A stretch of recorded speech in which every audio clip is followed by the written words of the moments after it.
What is up, kids? Bear with me. I hope you can hear me. I'm trying to get the chat open on my browser on my iPad, and I don't fucking see it. Where is it? I've got it on Safari. Let's see what we got here. What we got here. Anyway, I will figure that out. How is everybody going? Everybody's a mod here who I know, and I try to keep it that way as long as you guys don't abuse the power. The way I look at it is you can promote your socials, you can promote your buddies' pages. We can all talk about, that's the Tuesday night thing. I've been doing it just randomly, at 10:15, and then it seems like it's kind of a low, slow time this time of the night. And I know on the West Coast it's not that late, but I thought this would kind of be more of a awesome demonic. This would be more of just kind of like a low key chat, talk about different things that are going on, talk about knives. And then what I'm going to try to do is come up with like a more of an entertaining show for Fridays. I don't know how to put that in any other way except just to try to make it more engaging, have more makers, more representatives from companies, things like that. Where is my fucking chat in my hold on one second, guys. I can go back to my app, my YouTube app, but that kind of jacks everything up. Let's see if I hit those three buttons. Whoops. Give me one second, guys, and I promise I won't be distracted any more tonight. So there is no chat. All right, so I'm going to open it here in my app. And then I can see the chat on the side. But that really doesn't help me. Let's see how close that's going to be when it finally ever catches up. And see, I don't know how to blow out on the YouTube app the freaking chat. So anyway, whatever. I didn't mean to keep a clip. I'm sorry, guys. All right, Jim is at the bottom. Jim Tagliafiera, channel member. Good to see you, brother. Todd Carr is in the house. Good to see you, man. Paul Mills, my brother from another mother and a channel member and a good friend. We got Jay Horscotton in the house. Good to see you, dude. Procrastinate practicing. Are you going away hopefully for pleasure, not for work? When I was working the 8 years in corporate, I traveled all the time. And that was something I kind of dreaded. I mean, I didn't mind it when I got to where I was going because I went to cool places, but I hate traveling.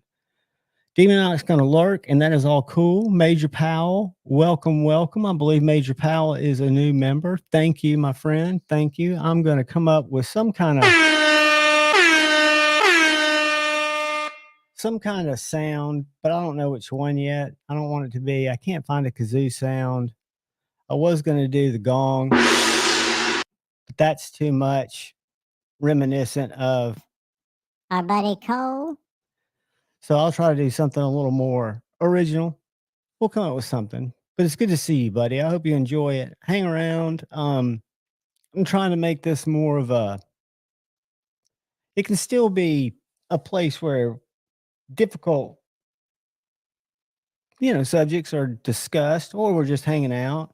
But I'm going to try to keep it to a very I'm going to try to clean the language up to where it's not just obtrusively um R-rated.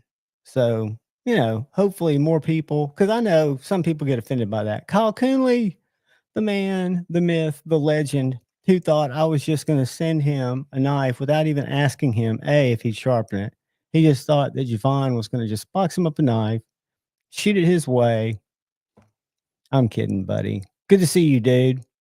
Glad to have you here. And who else have we got in the house? We have got, I love small crowds. That's why. Messer, hey, brother, good morning to you. Good to see you, buddy. We got Joseph S. is in the house. Good to see you, buddy. I do have a couple of cool things to show you and to talk to y'all about. Yeah, that's right. I said I was technically wrangling. And I really wasn't technically wrangling. I'm just trying to figure out a way because my laptop won't really power external monitors like I want to without getting a powered hub, which I don't want to fuck with. and that's one unneeded F word, but I get a pass. My iPad's about the right size, but I want to make the video part of it all that I've got paused. I want this to go away. I want the whole window to be filled with chat. And I can't, for the life of me, figure out how to do that. But anyway, whatever. It's progress, I guess. I'll figure it out. Who else we got in the house? We have got I hope I haven't missed anybody. Space Ghost, good to see you, brother, and channel member. And we got B Shady in the house, who always has the coolest pocket dumps. We'll look at some of his pocket dumps if y'all remind me on Instagram later, because I thought that might be cool. I want to show y'all this. I want to talk about this. Why is, oh, I know what I didn't do.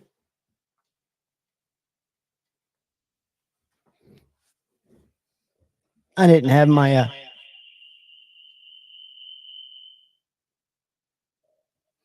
one of these days, hopefully by the time I get to the 100th episode of Friday Night Flicks, I'll be able to pull off a live stream without just absolutely going off the rails. One can pray. Neil McKenzie, what is up, channel member? Brother from another mother, Palmer Conley. Good to see you, young man. Marco, brother Marco, channel members both. And we got Acid Test Kids who was here earlier. I don't know if he's back in yet. But guys, I'm glad to see all y'all here.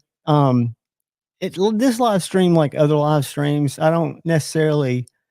I did put it on the community tab because I let Scott know that I'm going to try to do these every Tuesday night at 10:15. For those of you who want to come, Friday Night Flicks is still going to be what I'm going to try to turn into more of a structured, informative, something that you get out of being there, right? Besides just hanging, and then have this kind of be a hang. And for some reason, and it's probably my years of drug abuse, but that background's bothering me. I'm gonna go with something more low key. I hope y'all don't mind. I think I like that. So yeah, I thought tonight we would just kind of hang out. You know, we could talk, we could see, and Snow Trog. That's the kind of thing I think that's very worthy of being talked about. You know, one of the things, and I joke about starting a drama channel, and I don't mean as much of a drama channel to stir drama, but just to point out what I find is blatant hypocrisy amongst our friends who are all doing the same thing. They just do it a little differently and trying to somehow, which will never work, but to try to come up with a way to just spread let's just be inclusive. Dean Griffin, what's up? It doesn't matter what country you support. It doesn't matter what HRC, how much of a big thing that is on your scale of importance. It doesn't matter. It's important to everybody. It's different though to everybody. You know, I think Knives, one of the things I think that's kept me in the game and so engaged, I know it's the people that I've met from it, but it's the individual personality for me of the knives that I had. I did a video today. It was kind of a weird video. I didn't expect it to do that good, but it was just 10 knives that I've had in my collection since I started collecting that are still, by today's standards, in my opinion, great knives. And I just don't care enough. What's up, Ouchie EDC? Good to see you, buddy. We're just talking knives and life and just kind of getting through the week, and glad to have you here. But it's amazing, the knives. I had stuff like the Ace Grand. I had the Kaiser Clutch. I had the Kaiser Genie, which is one of my favorite gentleman's folders. I had the Luft Concept Savant. Knives that I've had in my early stages of being a knife enthusiast. I say that, a knife YouTube consumer, watching content, watching Beer to Gear.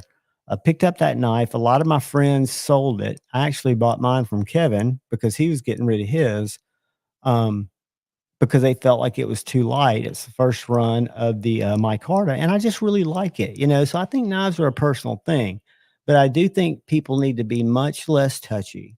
I don't think any of us should be triggered. We should expect it. I think this should be a safe place where you can express, as long as they're not blatantly racist, homophobic, misogynistic, something that's going to get me in trouble with YouTube because I don't have a job now. I don't need the grief from YouTube.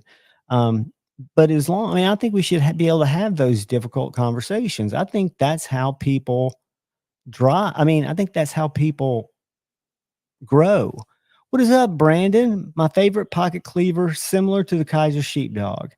In that price range, I'm going to grab it because I think the Corvid. Are you familiar with the Concept Corvid? This is the fixed blade. I've got a folder I'm going to go get you, but hold on one second. And it's about the same price. Hold on 2 secs.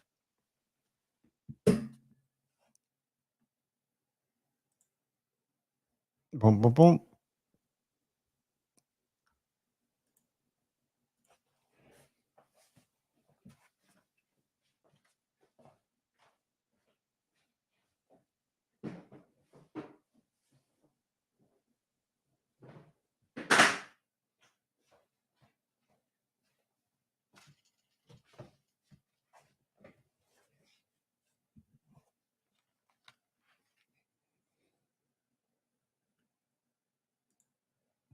So I'm a big fan of this knife, Brandon, and they have it in 3 sizes.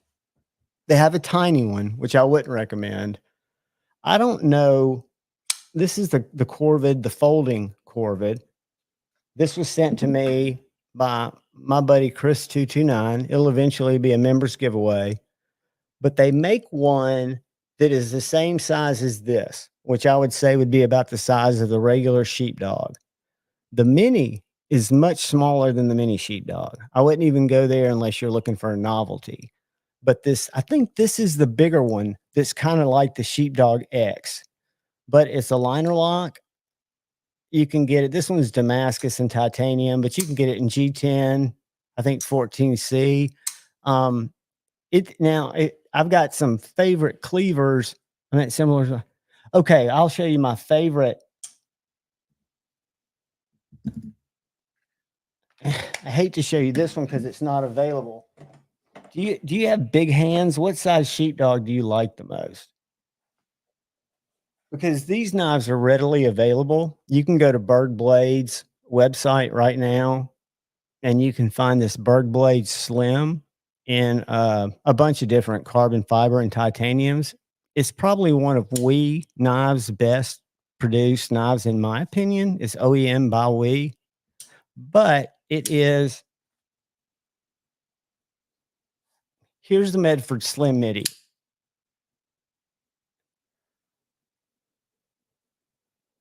It is a smaller platform, right? But it's still a great chopper. It's got a tall, flat grind. My favorite of all time, and at Blade Binge and other places, you can find these for a really good price sometimes. This is the EMP EDC. Why am I throwing the brain fart out there? The EMP EDC Thick Boy. This was their second design, and this is a great, I think, cleaver.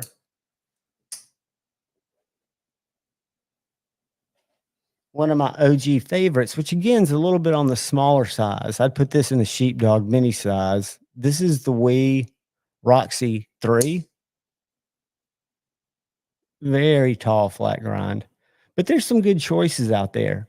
If you're on Instagram, Brandon, and you DM me, I can send you kind of a list of what I have in my collection or have had in my collection. Because another really good one, I'm trying to think.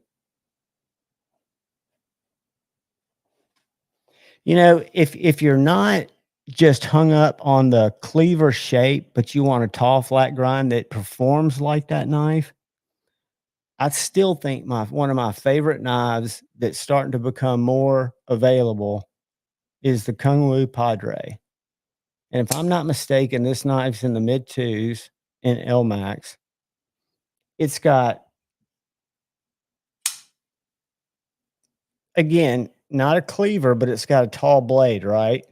So it kind of gives you that same cutting finesse. Dean, Satu Dave, that is awesome, buddy. I think anything that Satu touches, it makes it so much better. Ed, I'm glad you're in here, buddy, but I hope you get to sleep soon. Everybody just put a thought out there for Ed dealing with a little bit of sickness. We want him to bounce back, feel better. Brandon, that's a great one, buddy. But there are a lot of them, man. Well, it's not a ban. It's just, I just don't want to. I want I don't ever want people to feel like they can't speak their mind.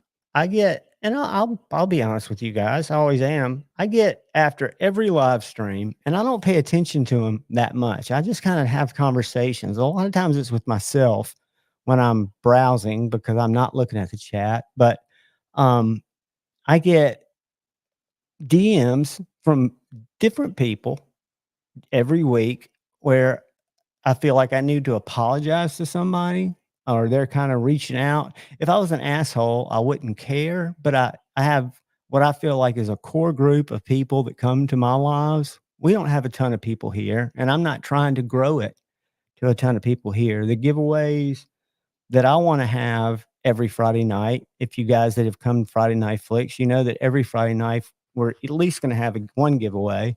And this week, if I can get my ass in gear and make the video, I'm going to have a members giveaway tomorrow or this week too. But I'm never going to publicize it because I don't want to bring people in here that aren't here for the hang or for if Friday nights, hopefully, like I say, I plan to have kind of a show that can grow, something that people want to watch because there's a lot of content out there. There's a lot of good content out there.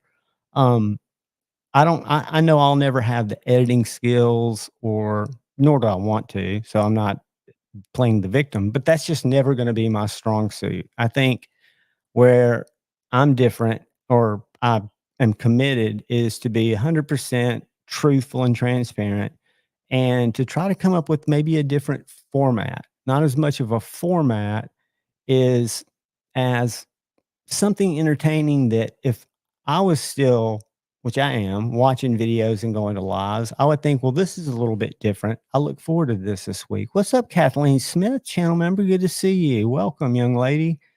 But yeah, so that's kind of the plan where the Tuesday nights, you guys hang as long as you want to. I'll plan to run for 3 hours till about 1:15 if people want to stay up that late. But if everybody wants to drop out early, I understand. And I can always end these early because they're just kind of scheduled each week. But Friday Night Flicks, hopefully I can get a better format. It'll be a cleaner, it'll still be, you don't have to watch your mouth. You don't have to watch what you type. I'm not going to have filters in the chat. You all have wrenches, so you all can put each other in timeout.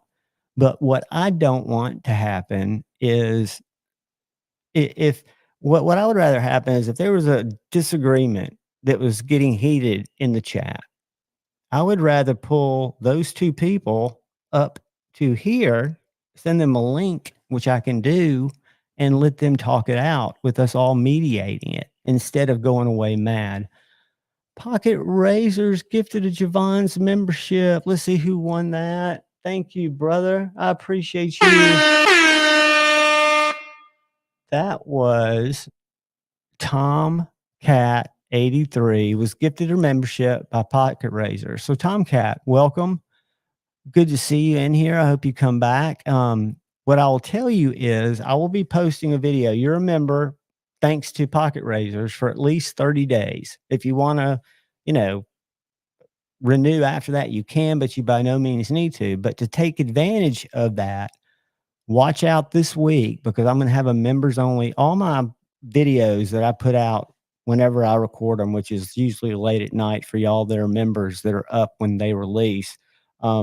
Members get instant access to them. I usually stage out one a day and maybe one unboxing or a disassembly that get no views in the afternoon. So you'll have access to that. But the most important thing is look for the member giveaway because this is the knife. I've got to do a review on it. But this concept Corvid, which is titanium and Damascus, you can't really see it because I did the whole blue light thing here. but this was donated for a giveaway by our brother, Chris underscore dash 229.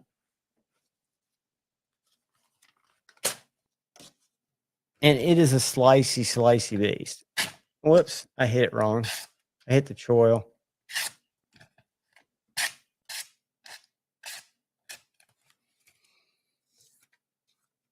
But what I try to do is a couple of times, I used to do it every week, but I'm trying to make it at least a couple of times a month that we do a member giveaway. And every Friday night, I will find something knife wise or flashlight wise. I think I've given away a flashlight with some other swag a couple of times, but usually it'll be a knife every Friday night to somebody here, right?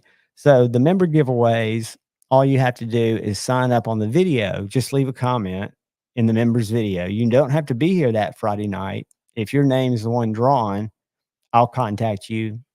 They're not going to draw. I'm not going to draw again. The subscriber, i.e., the people that are here, the giveaways that we just have every Friday night, you do have to be here to claim that because I usually pull it. We go to somebody's channel, we watch a video, we leave a comment, or we, do a random pull, or we might even start doing the numbers game. I mean, I look at it when we've got 60, 70 people in here. If it was me, when I used to win, I won one of Bees's. I don't think I did that. I think I did the numbers game. It was before. What's up, Arizona EDC? Welcome, brother. Good to see you, man. Yeah, I was hoping some people from the other side of the Mississippi River might find this live not so late. But yeah, that's just kind of what I want to do. I just want it to be a place that people hang when we do the giveaways. I'm not going to publicize them, and there's nothing wrong with publicizing them. I think you can get. I could grow this quicker by publicizing my giveaways and putting giveaways in my titles because there are a lot of people and a lot of bots that search for that crawl. I say the word search. They crawl because they're automated for those terms, and they show up in mass in giveaways. That's kind of one of the YouTube dark underbelly things. And I'm in a group with a lot of creators, and we caught it never affected any of my lives, but there were winners from Metal Complex, Tri-State. JD for EDC was really bummed because it was his 5,000 giveaway. But this same bot group that they all shipped to the same, what was it called? Forwarding service or something. All the knives got shipped to the same place because all the creators in this group that we're in came together and figured this out. I'm trying to think. It was El Cap Addict who brought it to our attention. He's the one that was the investigator. But the point is, I think if you advertise those, you get a lot of shenanigans. I think Metal Complex brings a ton of people in that are real people, but I also think he's welcoming in a lot of, and it doesn't hurt him, a lot of bot traffic because Metal Complex, from what I understand, is very good at verifying that the person that's claiming to be the winner is a real person, has a page, whether they have videos or not, that doesn't matter, but that they're legit. So, of all the grief I give Metal Complex, I think he is 100% credible. I think he gives away a lot of stuff, which I think he should. Is all right. This is what I wanted to talk about tonight. One of the things, and this review comes out tomorrow. This is the Nip Light. And this is one of the ones that's going to be available at Devo, but there are actually a bunch of these different variations, and we'll look at them in a second. And these are my OG Nip collection.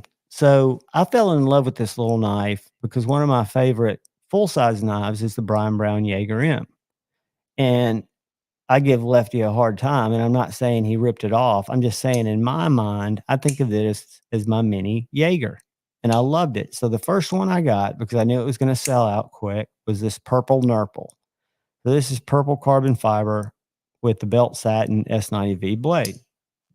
Titanium clip. I love this knife. Then I went to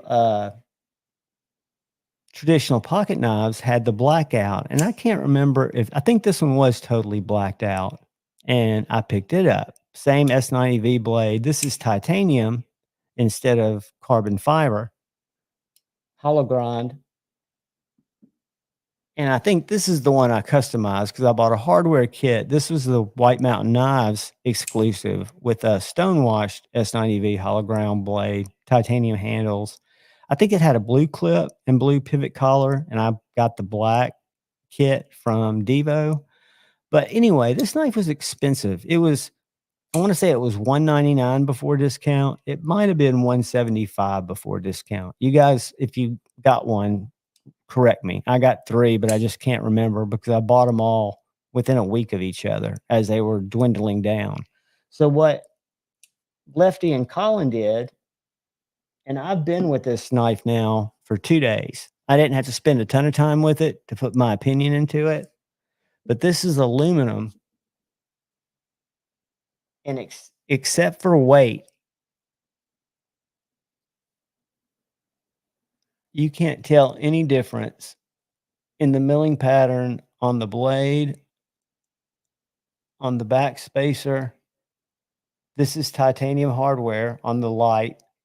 You do have a different pocket clip, which I prefer in terms of going in and out of my 5th pocket. It's got a wire clip. Both of them are reversible. But this little guy is one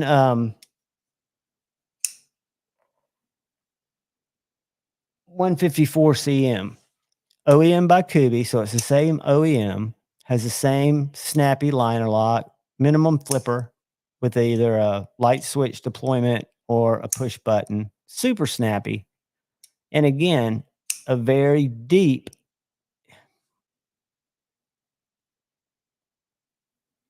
hollow ground blade. And this is coming out in a lot of different variations. So traditional pocket knives has an Ultim, a smooth Ultim version of this.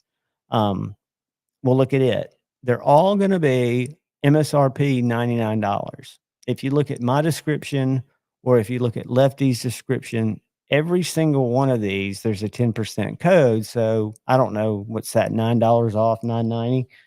So I think it's going to be a home run. I think they're going to go pretty quick. And some of the configurations, we'll look at them tonight. Y'all tell me what you like. But there's the Ultim is at it's going to be traditional pocket knives exclusive. And then Devo, if you go to their site, they're going to have this purple. You can't really tell under my camera, but this is purple with a belt satin blade. They're also going to have, let's just look at it, a G10, a black G10 that I thought looked very good. I probably would not grab that one personally, just because I'm kind of over, let's see, where is it? All right, let's share this.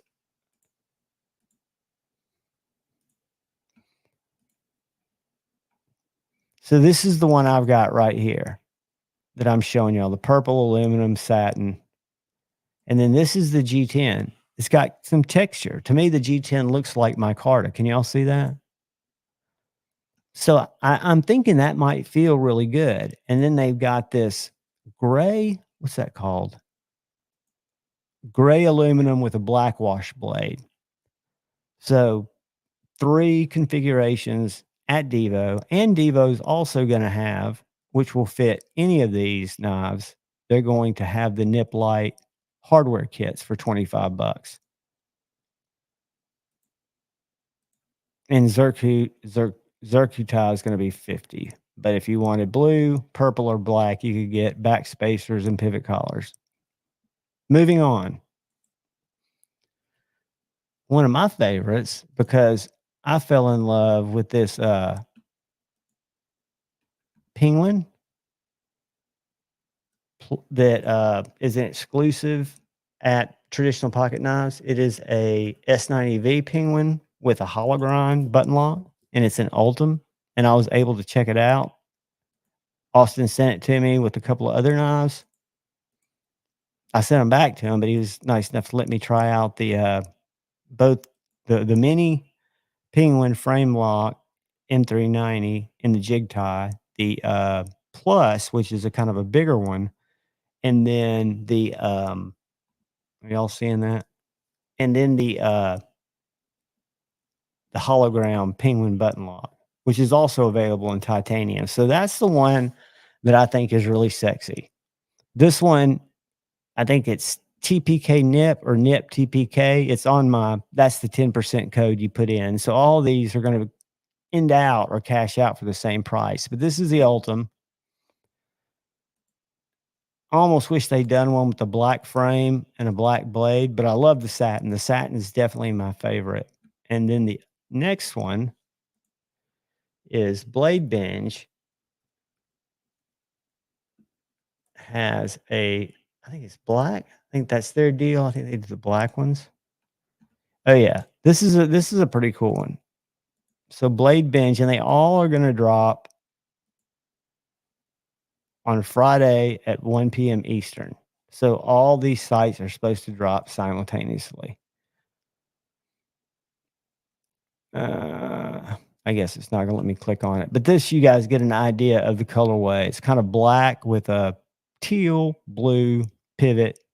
I'm sure the back spacer's the same, but it's kind of a blacked out version. And then lastly, you've got White Mountain knives. And then you can just use the creator that you use, Javon 10 or Lefty EDC or Tri-State 10. This is the blue with the satin. So this is very similar to the purple that I have, except it's just blue. And they're going to drop all around the same time. So in the moral to that story was, if you guys were originally interested in the nip, Jim Skelton did a really good video today with a lot of good pictures. I'll never, unfortunately, be the guy like here, Cole, that can take pictures and put them in, make the video look really good and show a lot of different options. But he was very impressed with this. And I can tell you, when I handle this knife and I handle this one that was $100 more, they feel no different. Now, I did order skiffs for this one. It doesn't need them. This knife hadn't even broken in yet, and it's 100% snappy. Push button, light switch, middle finger flick.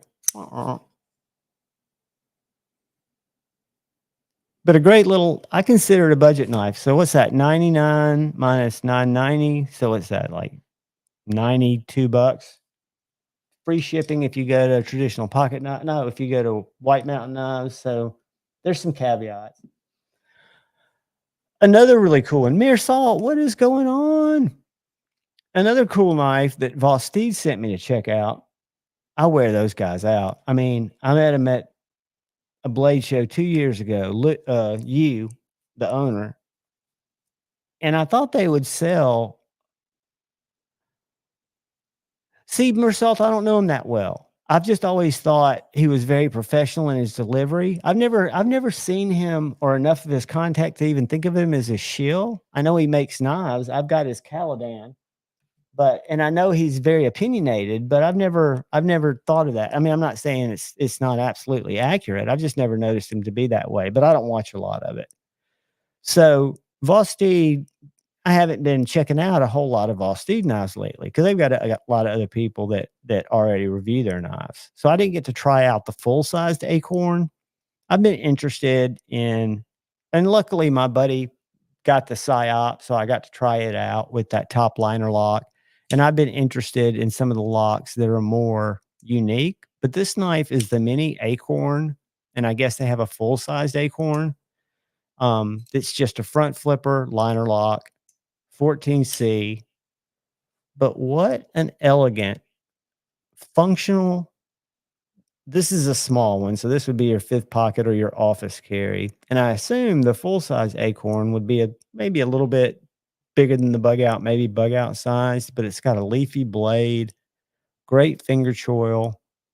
I just think they're killing it with their designs. And I want to say this lists for $42, if I'm not mistaken. It's called the Vosteed Mini Acorn. I haven't done the review on it yet, but I did do the unboxing, and I was impressed like I have been. Of course, I asked if there was any possible way, "What's up, Roman what M?" that I could get that slim one that Roll Shambo reviewed, and several other people have reviewed it. It looks interesting. I've never ever tried the Roscoe's or whatever it was called first, the Mayhem or whatever, but I can tell you, Major Powell, the PSYOP all day long. I have lived with that for a week. My buddy A to Z got it, and I will tell you, if you get the textured handled one, it's flat scales. I wouldn't turn it away, but I would choose the smooth handles on either one because they're contoured. The action on that knife is perfect. It is a collaboration with Jeffrey Golf Tough Knives. The blade is exquisite. Let me go to Traditional Pocket Knives because they had one. I can tell you this, if I was not on a buying freeze, and those of you that have followed the channel know I used to buy knives all the freaking time, I would own that knife because it is that good. This is my favorite. My second favorite Vosteed is the Dachshund because I haven't tried a ton of them, but I have tried this one. Where is it? Sorry, guys. And keep in mind, it's LMAX 249, I think is a great price for what it is. So this is the black with the contoured handles. I want to show you the difference. The pattern titanium, and it's neither here nor there. You might like this better, but this is more flat. See that? Still titanium, same material, but it is definitely different than the curved smooth titanium, which is though this one's unavailable. But the black is available in both, which would be what I would choose. LMAX, this top liner lock, which is so glassy. It works so well. Whoops, I got the wrong one.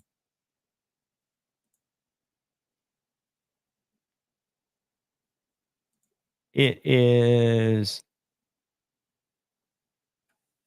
8 inches. I don't know if that's too big for you, but one of the things, or if it's too small, one of the things this knife has, this is just a fantastic finger choil, wonderful sharpening choil. See where that plunge grind stops right there? It's just a clean knife. And I want to say it was Tough Knives or Jeff. Let's see, it's a collaboration because I asked you if he designed this and he did not. So it is a collaboration. I don't want to say it's with Tough Knives, but let's just check. This is the one I wanted to check out. I've seen several reviews on this little guy. This mini acorn's $39.99, I think. So that's how big the full size is. But anyway, I'm going to get sidetracked if I'm not quick.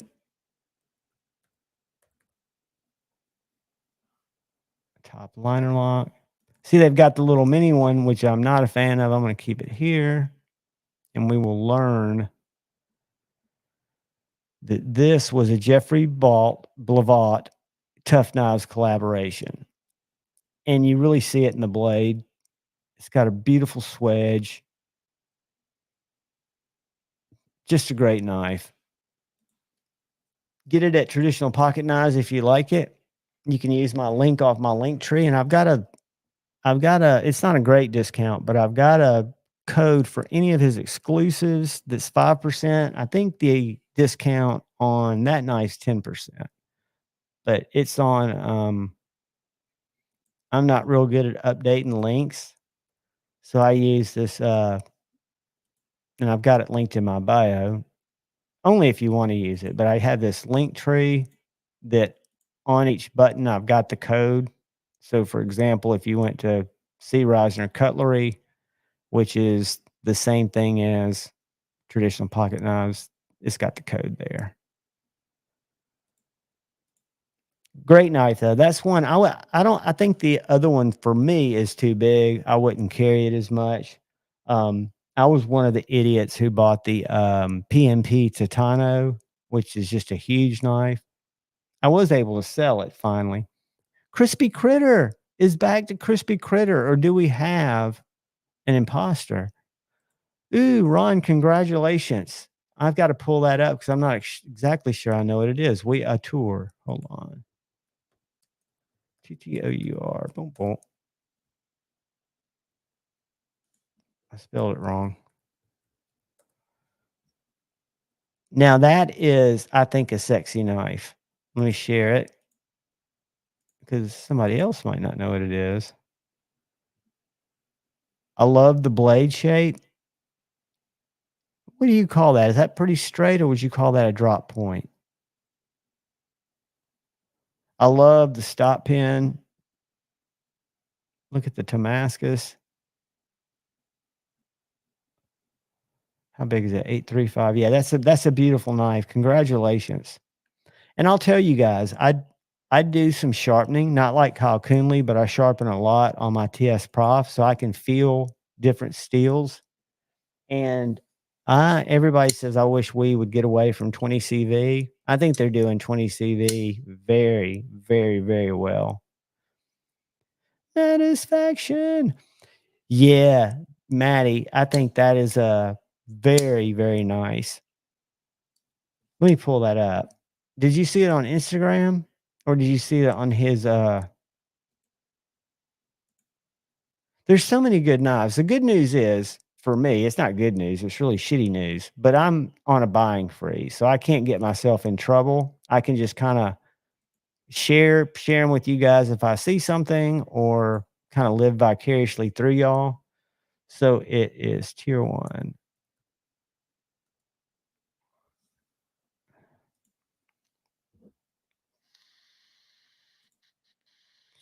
There's so much talent in our community, guys. I mean, if you come from where I come from, which is just a guy who appreciates it, but he can't build really anything. Is that it, Manny?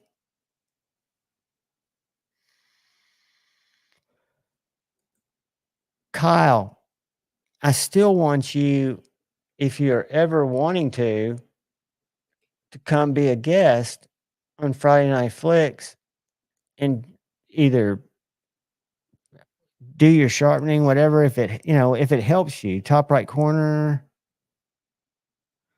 All right, let me get back over there. I'm trying to open Kyle on my iPad. Guys, I multitask like an idiot. This one right here. Oh. All right, guys. This has got a pre-order that's live right now.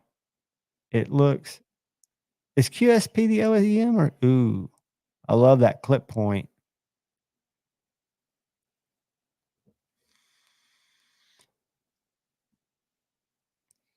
Guys, I'm gonna drop tier 1. Let's see if it'll let me just copy it. Yeah, copy link, post link. Miguron. Guys, I don't have it here, but Sam from Miguron sent me an AM8 Kirmu, and I'm typically not a flipper only guy, but this knife is so good.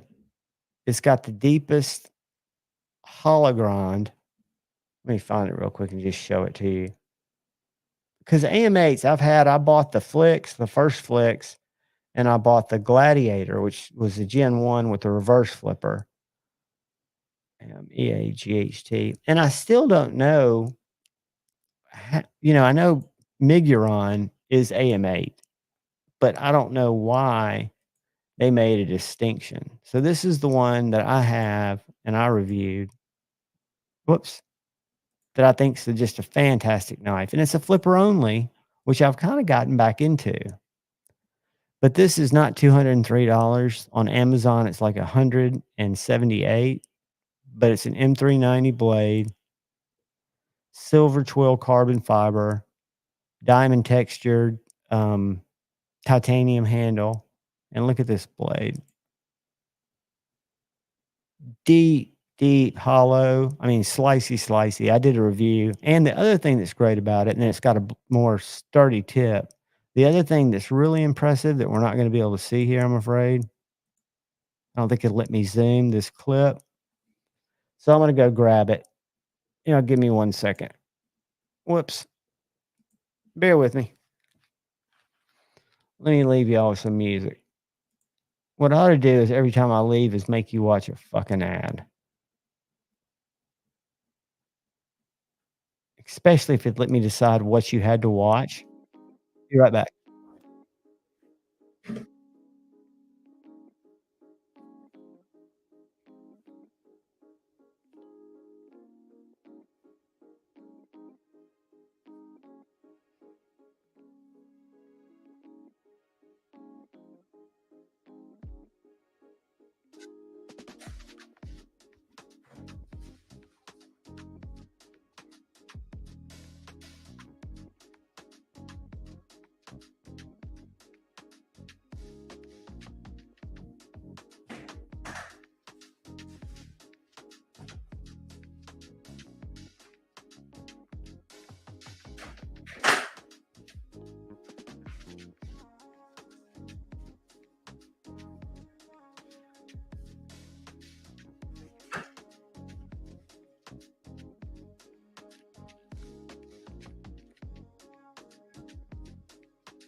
I'm back. Let me make this go away.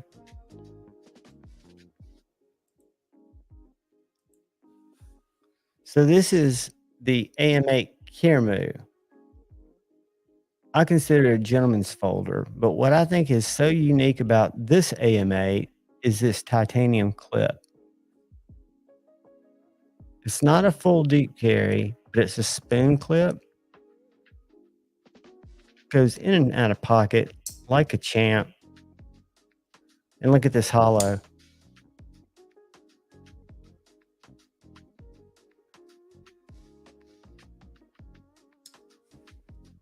Grab a coupon. My coupon book came today.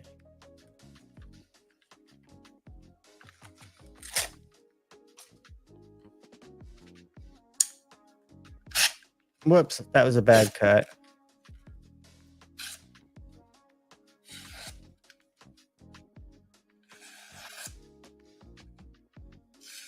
And it's got a very pokey tip.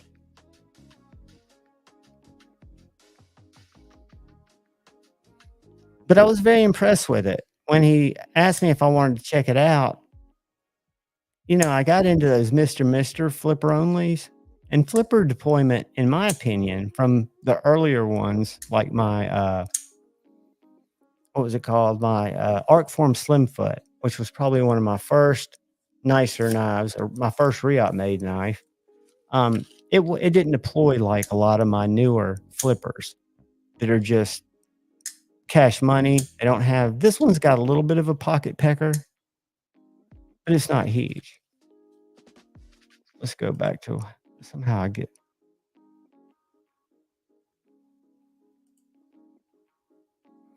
Anthony EDC 3.5. For me, that's going to be a bigger blade than I normally carry because I carry smaller knives. But I'll show you my absolute favorite.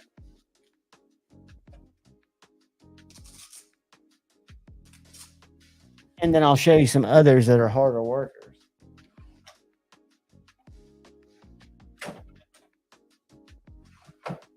Let me measure this one.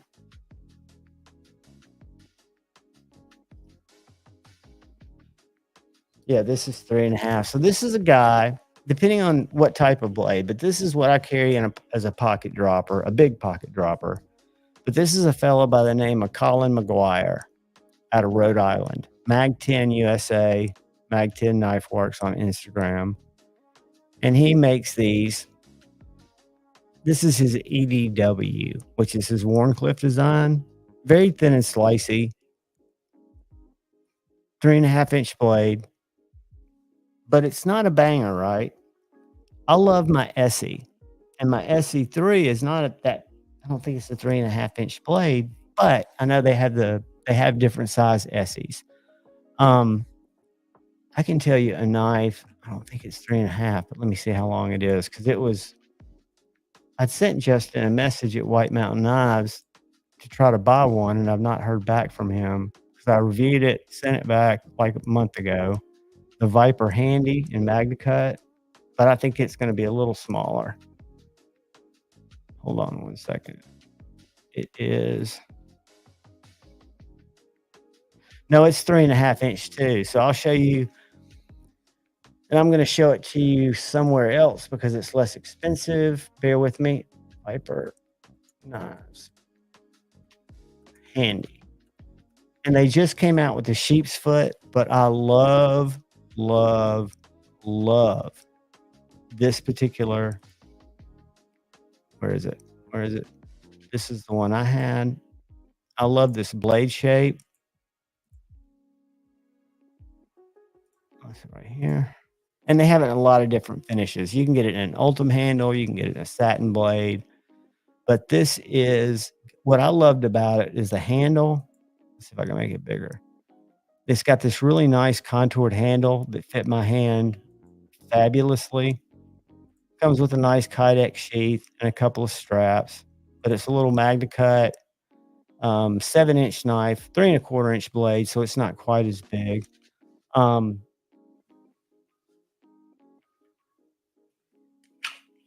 This is going to be much smaller, but this is probably my most banging, what I consider a big knife for me. It's this Driver Defense Destin Driver Splinter. It's custom MagnaCut, but it's only going to be $3. But value per dollar, and depending on what you're going to use it for, I'm a big fan of my SC3. I bought early on, it was my first fixed blade, I think, or my second, the stainless steel one, and I still have it. I carry it some when I'm hiking or camping, but it's for me a bigger knife, only because I carry tiny shit like that. Check this out.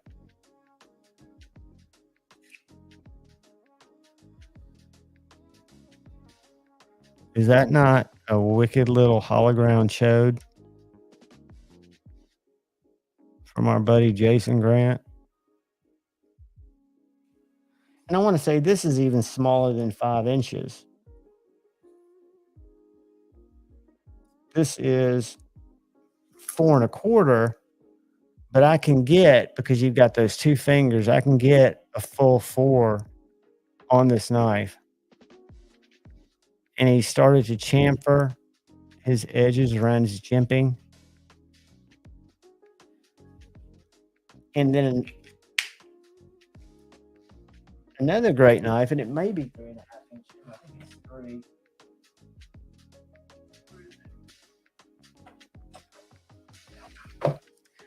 The Axial Knives Lookout, which is a USA made, I want to say $250 MagnaCut knife that they make in 3 different blade shapes. This blade is, 3.5. That knife, and I'll show you a couple of other blades. They've got a drop point. They've got a Tonto. It does come in either a micarta handle or a titanium handle that has a little inlay. Full tang. Super slicey.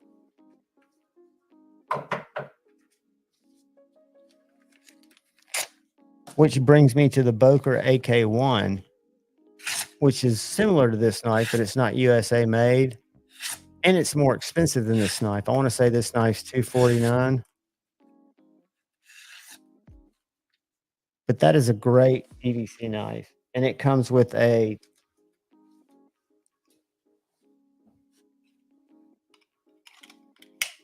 little Kydex sheath that I could have put straps on, but I like to carry this one in my back pocket. But let me just show you real quick because I really like the Tonto or Tanto, whatever you want to call it. Let's go axial.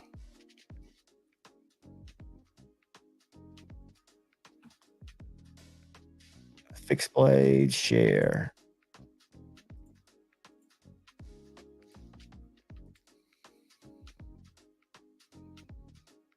$189 is where they start in G10, which I think is a great price. So that's the drop point. That's the warranty that I just showed you. And look at that sick Tanto. They've got a really ergonomic handle. The blade 3.2, and I think that's the cutting edge because when I measured it, it was closer to 3.5. What's the HRC? I thought it said the HRC on the MagnaCut.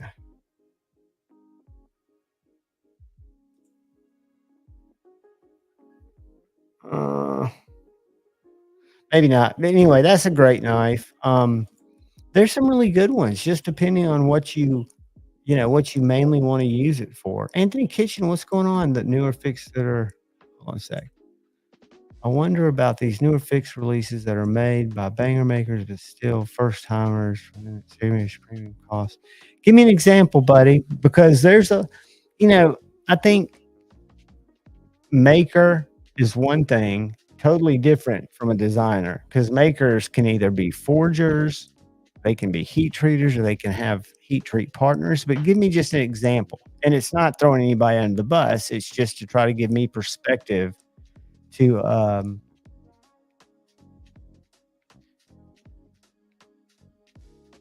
because I know a lot of makers, from Shane, who's just getting into it, to when NAF Sergeant, this is one of his, I think this is his second or third knife that he made, this little Luck Knife Squall. He'd sold it to Kevin. Kevin sold it to me. I think I got it for 150, which I thought was more than fair for one of his first knives. Made out of MagnaCut, heat treated very well. But now if somebody's making a knife based on their name, or having somebody make it and they're selling it for a ton of money, but there's also cases for me, and again, I'm by no means the authority on what is value. I'll just tell you how I equate value. So I saw a video Stasa did on this little Griffin 2.5 before they made any of the folders. I like this knife so much, it's OEM by Best Tech, that I bought the smaller one too, the little Scout Medic. But this knife was $275, which for me, after I paid $300 for knives when I was buying knives, but it suited the purpose. I loved it. It's a great knife. I think it's worth every penny. And then on the flip side of that,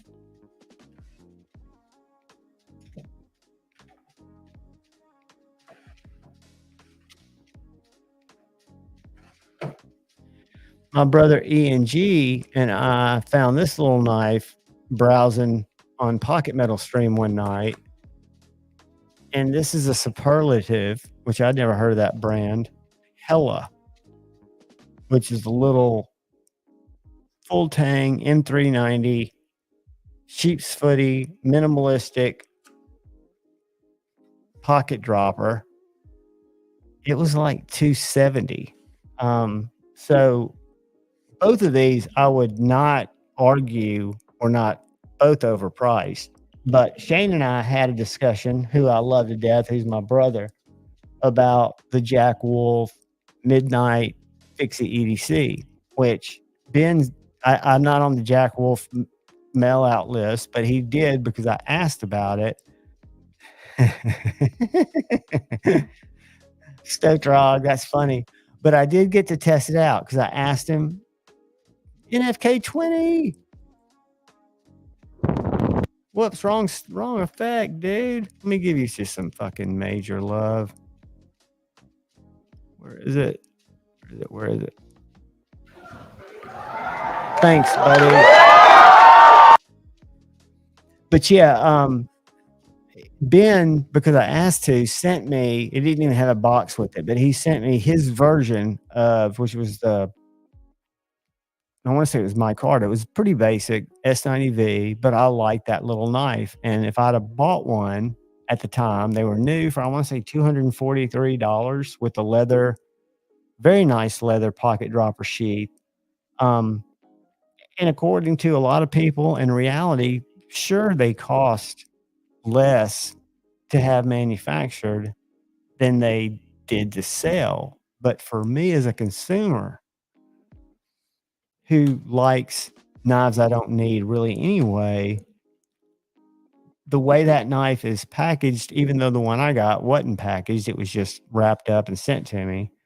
But the sheath, the detail on the knife, um, I could see the value for me. I wasn't defending it. I also believe that if you've got a little business, and I know it's at least Ben and Donnie who does his marketing, so that's two people plus putting money back to continue to do drops.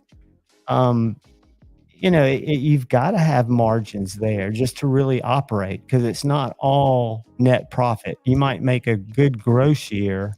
We did it a lot of times when I was at Helmstown, that really high-end cabinet making company. We did over $2.2 million the year before we went and closed the doors, because we had materials costs, we had machinery that we were keeping up, even though these guys aren't. But still, I don't think making a fair profit is a bad thing. And I think where we all kind of have different perspectives of what is a fair profit, right? Um, I don't know the answer to that. I know that if you don't have any type of cost like insurance for the guy that works for you, or you're not doing things like that, you're just trying to live. It's hard to make a living on knives. I don't think knives are a lucrative business to get into. If you want to strike it rich. Personally, I don't know because I've never made one, but I've had conversations with people like Kevin who I think are pretty, I think it could be done if you put a ton of time into it, and you'd have to break out of the YouTube bubble and market on a more national level where you run into issues that knives are considered a weapon, and I can't advertise them on radio. I can't advertise them on just websites as banner ads. I can't advertise them as pre-roll video. I can't do search optimization. For example, I can't use knife as a keyword or folding knife, or, there are things like that that make it hard, that make it difficult for someone in that business to break out of influencer marketing and podcasts. I do think podcasts are huge for marketers going forward. This is coming from a marketer. And I think there are a lot of forms of media that are dead, but it's unfortunate that they look at knives as not just a garden tool. Snow Trog, the Spidey Chef, is an amazing kitchen blade. And if I'm not mistaken, you guys correct me, wasn't that designed kind of as a kitchen knife? I know, even though I don't use it as one, I know my little Leon Ma Cuff 3.0 and the Cuff 4.0 probably works better as a kitchen knife. Leon told me this was designed as a kitchen kind of a chopper.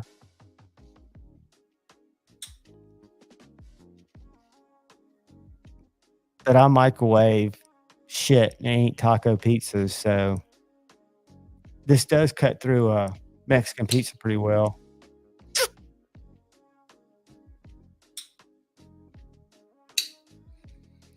Maddie, I did a review on an O knife that someone donated to the channel that I ended up giving away, and I was very impressed with it. They're OEM by Kaiser, right? I've never liked, and this Mersalt will appreciate this. I've never really bought into Olight for the simple fact that it's Olight, or I haven't bought into O-Knife because it's Olight, and I do have Olights that have served me well, but I've also dealt with their marketing side. Nothing wrong with it. Nothing wrong with their marketing side. It's just they're very out there, very in your face. Let's see. Let's search right here. O-Knife. I'm curious the name of the one that I reviewed. The Rebudo is the one. Oh, Snow Trog. I'll give you, reach out to me on Instagram if you're on there. My local buddy, A to Z EDC, who, well, tomorrow he's having a procedure done, but he's a fantastic dude, and he's got 3 of Steve's knives, and I can't remember the HRC on them. He's tried to get me to review them. I just don't have a lot of kitchen background. I don't know how to review a knife like that. But definitely he would talk to you about them, but they're immaculate. He's also got a set of Liang Ma's knives and a couple of other really nice kitchen knives, and he says nothing touches Steve's knives at all by a long shot. Let me go to his Instagram. Hold on, guys. I'll show you those knives. Let's go to IG. Let's share. Boom, boom. I've got to quit making the mouse sound effects. I'll tell you, well, I won't tell you guys where that comes from because it's one of the weird Dabbleverse weirdnesses I watch in some of my free time. But it's a bad habit I'm picking up. Let's see. A to Z. Can y'all see that? And I'm going to drop. I'm going to drop his handle in the chat because he is my personal buddy. He goes to Blade Show with me. I know Maddie met him. Maddie ate lunch with him one day. He's very quiet, big, goofy guy. Not quite as big and goofy as Maddie, but that's him. Give him a follow. Let me show you these Liang Ma's.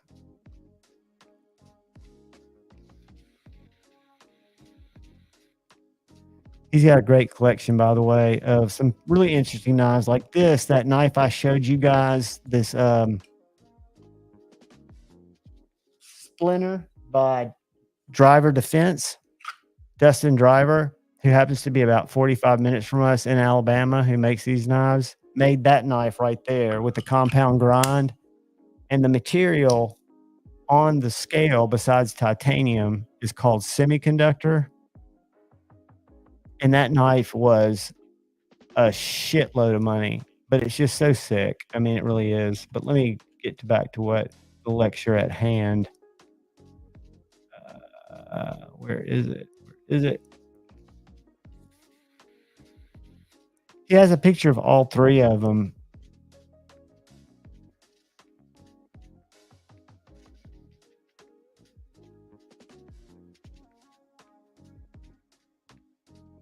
He works at a music store too. You'll see. There they are.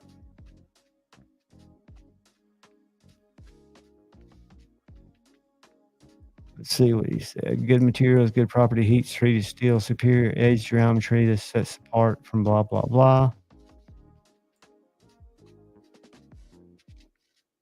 I don't know if y'all are y'all seeing that? Yep. All right. Because there are like a few more pictures on there.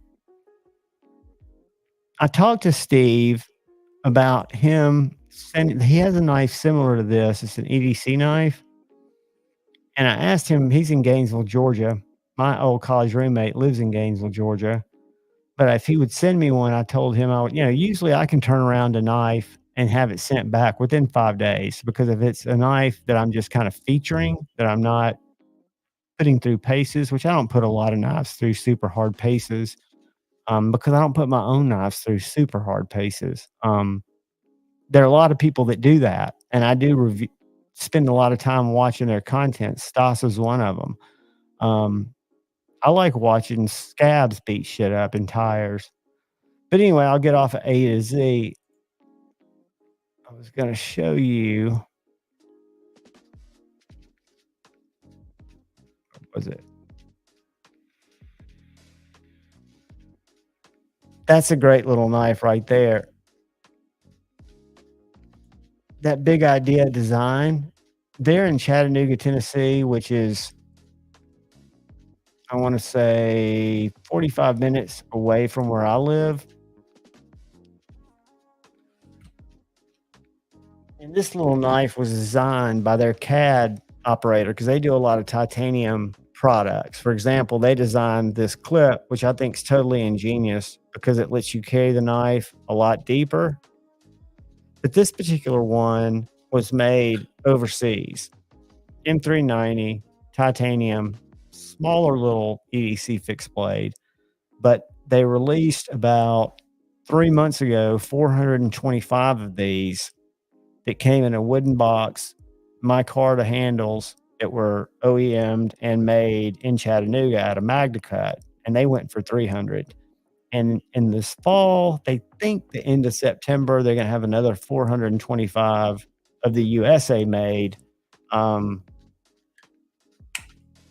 lookouts. I like, and the thing I was kind of sad about is I love this sheath because they actually ship this knife with a right-handed and a left-handed sheath. And then you can just switch out this titanium clip, which again works great, especially in my back pocket. But the American one comes with a really nice leather sheath. So this knife that I just showed you is, again, an import, a $200 knife, but a very well designed, very well made. But if we go to knives, and we go to that one right there, that's a $300 hand ground. And they did the first 40. Then they released 245 HRC 63. Comes in a wooden box, which I could care less about. The sheath is great because you can switch the ulti clip around, and I'm sure it is a great pocket dropper. But I just really like this little Kydex sheath. But this is one to watch. These Big Idea Design USA made Alpines, and I'm a big fan of the one I got, which was the import for $200. But it's a great little fixie. I carry it in my back pocket.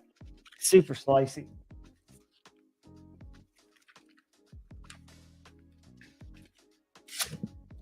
Whoops.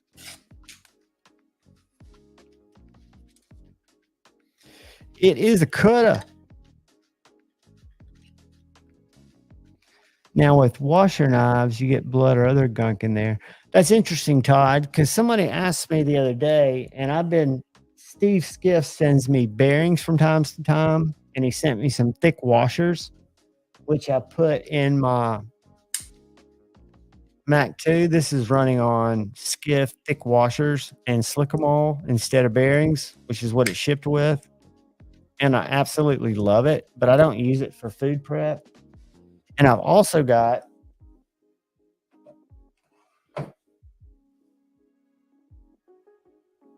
I'd have to do some really weird snaking. What's up, Lord?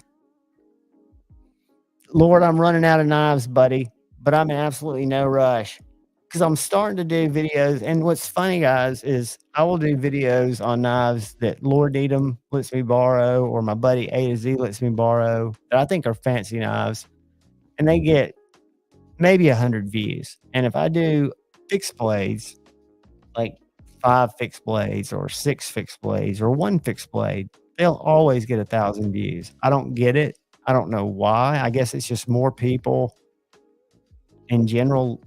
I don't know. But it shows you guys that another thing Javon does not do is cater to clicks. I do not put out videos with thumbnails to get clicks. I might do that at some point, put my face on there, see if that makes a difference. I don't know, because I'd like to get more views, but that's not if I followed what my YouTube studio suggested I did, I would be making fixed blade content all the time. If I was a view driven, revenue driven channel. What I like to do is use, because I've got one right now that's sitting in my inbox. Is a company I like. It's a company I've got one of their knives, but I don't know. They've offered me to be an affiliate partner, but I don't know how. I don't like the way they necessarily price things. So I'm up in the air on that. But if you ever look at my link tree, the few retailers that I have on there are retailers that I use and used for 3 years. And that's where I bought really all my knives. The only one that's not representing on there too are Knife Center and Knife Works. And I didn't buy a ton of knives from them, some from Knife Center early on.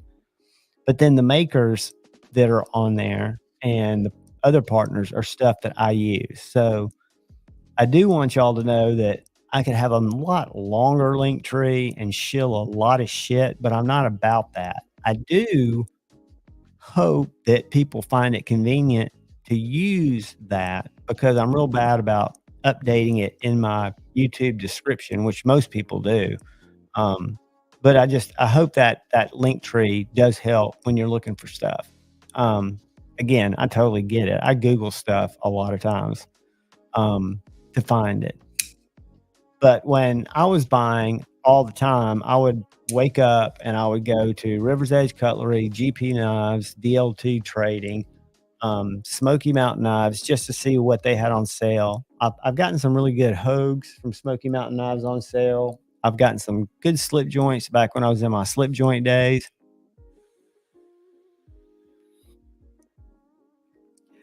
Guys, this is going to sound gross to a lot of people. I don't know if Sid Stevie's in here, but if he is, close his ears. I would go grab it, but I don't want to get up again. I bought this big ass pickle that is at the grocery store that I go to, and they've got like 3 different ones that come in a little bag. Y'all might have seen them. It's called a Hot Mama, and it's the hottest one they make, right? And the only way I can eat it is I got to drain all the juice out of it, and I've got to get one of my knives and cut it in little strips because it'll make your forehead sweat. So I'm planning on gobbling that bad boy down later tonight, and I'll probably use my Padre to slice it. Another knife that I really like that I noticed is still in stock that was in that video I put out today. I thought it was gone. It's kind of got a weird history, kind of a storied history. And somebody was telling me about it during Friday Night Flicks because we talked about it. But it is this knife. I think it's underrated, but I know a lot of people, and y'all will tell me you hate the blade. And I get it. But it is amazingly well put together, hollow ground blade, this Bestech Sin. And it was a beyond EDC design. And I think something happened with the, from what I hear, the final payment maybe or something, or they weren't able to complete the project. I don't know. I just remember seeing it at Blade Show. But it's a very unique knife, a full-size knife. I carried mine yesterday, and I put it in that video. That's one that I've had for quite a long time that I don't carry as much because I've got a lot of knives, and I've got to carry different stuff for different reasons to try stuff out. But I really liked it.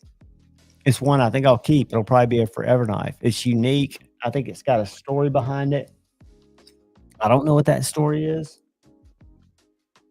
but I know it's a story. Did everybody or anybody get in on the newer Lushes? That's the old Lush. Not old Lush. The only difference was the different colors. But to me, this is one of the more. I used to think the Nip was my favorite Devo because I'm not a stout fan, and Lefty knows that. No offense, Lefty. But this little knife, this Lush, to me is just a great little gentleman's knife, a great cutter, a great user. I am not a fan of front flippers, but this one's got 2 very well gemmed areas that you can front flip it from very easily. Hollow ground, and I think there's still 3 variations in stock. I know the black glow, which is the one I would have gotten, sold out first, and then I think the 80s. But I've seen several people, post theirs, and I know a lot of people this knife's not their jam. I like it because it kinda came around about the time I was into slip joints, and then what I really like about it, great iron butterfly. What color did you get, buddy? I love the choil for me, and I've got a 3.5-inch roughly hand, which I guess is a medium large, but I think almost any size hand would fit comfortably on this knife, and it's just I think it's just done very well, and, this is the only knife, if I'm not mistaken, that Devo's released that's a concept-produced knife, and Concept killed it, in my opinion. But, yeah, that was one I was kinda surprised and told Lefty I thought they would sell quicker, and I didn't realize, but they bought twice as many. So they have sold, and they are very thankful because they have moved a lot of lushes this time, but I think they had double the knives than they had last time. So the 80s camo card. See, my prediction was the glow matter would sell it first, which it did. Then the purple haze, which hasn't sold out yet. Then the 80s, and I wasn't sure if the flow would sell out before I don't care much about dark matter. I guess if you're more of a traditionalist and you want something that looks more burly, woody, that'd be a good one. But I kind of gotten into crazier color knives. I like the pink flow party. I don't know if I told you guys, some of y'all were here when I opened it. I did a video where I compared my Jack Wolf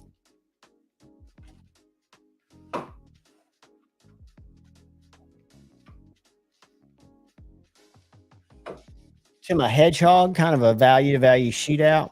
And I love my Feel Good Jack, but I'll tell you that the exclusive Hedgehog is an absolute winner. Well, I went to take it out to brag on how well it had done. And lo and behold, I remember watching, Maddie's stream when his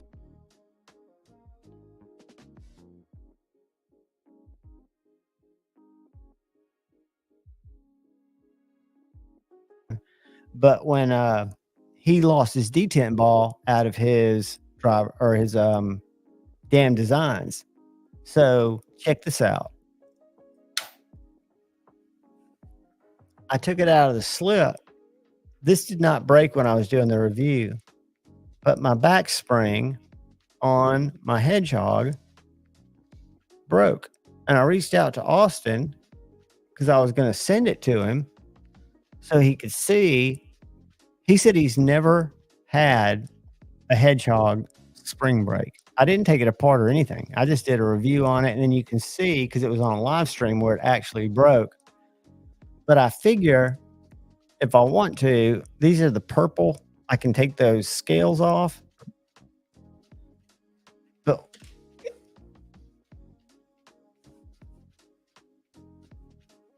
they've got awesome customer service, and he let me pick one that they still had. And I said, well, whatever you've got the most of or you're not selling as much is fine with me because I like the knife. I'm not that concerned about the color.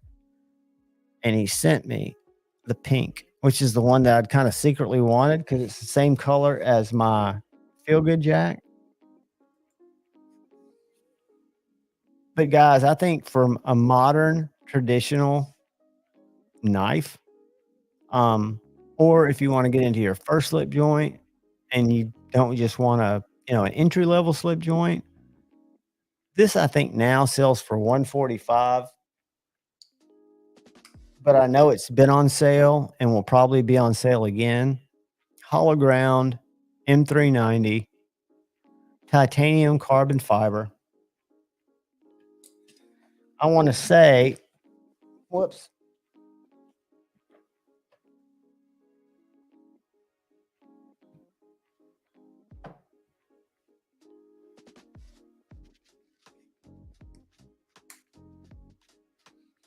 And then that's the Jack Wolf S90V carbon fiber and titanium.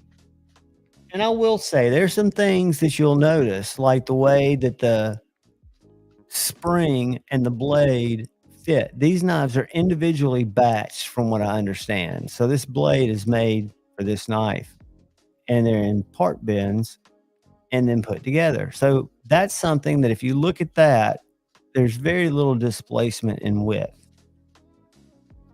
When you look at, and I'm not saying this is a negative, I'm saying for me, this is a much better buy at 145. But see how that one's just a little thinner? But still, I think if you're looking for a imported traditional slip joint, that the exclusives from Austin are pretty slick. Chicken competition. Is Edgy in here? What is up, Edgy?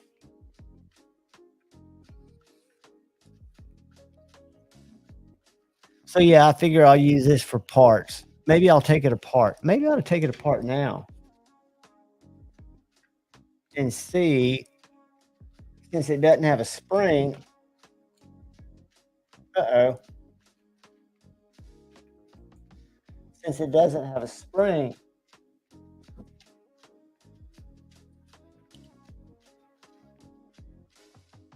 I probably just have to take off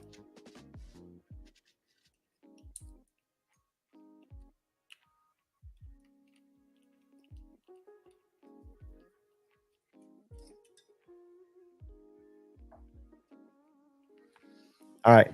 I'm gonna have to take off my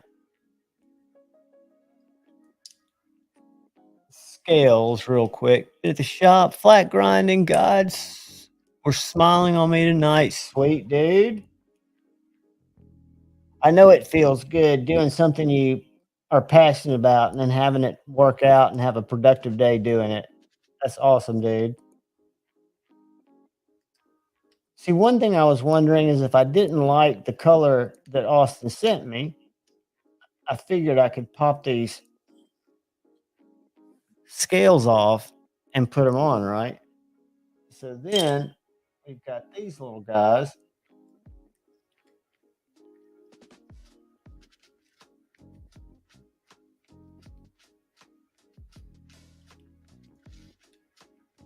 And then we'll look at the guts, what's inside this. Now, I would never do this if my spring wasn't broken. There's a stop pin.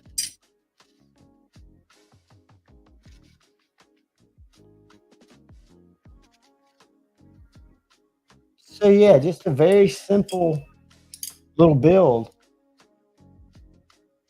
Washer. Clean that up. I'll clean that up later. Do this. Let's do these. There. Stick that over there. Stick that over there. Stick that stop pin in there. So yeah, guys, the first known QSP spring break, and it really is. You can't see it here, but there are actually pits in that steel, which makes me think it was just weak. Pocket Metal told me it's not uncommon that does happen, that springs do break. I've never had one break.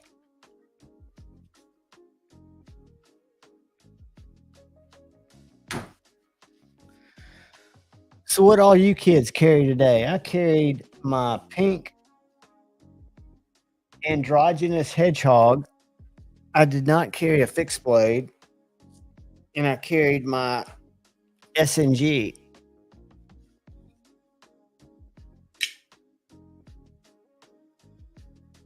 In my crosshatch G10. I love this knife. It's one that I used to never again. That's why I say keep an open mind, because I never, ever like striders. I wasn't attracted to the look of them. And again, I won't say the name of it, but I bought I'll say the number, an EF225, just to see what it was all about. It was a clone, and it made me appreciate the design. Pizza Luna forever. Welcome, welcome, welcome. Good to see you, buddy. Carrying a custom Jason Leclerc slip joint from Canada. Awesome. Hold that thought.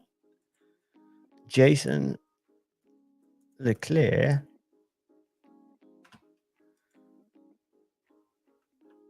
slip joint.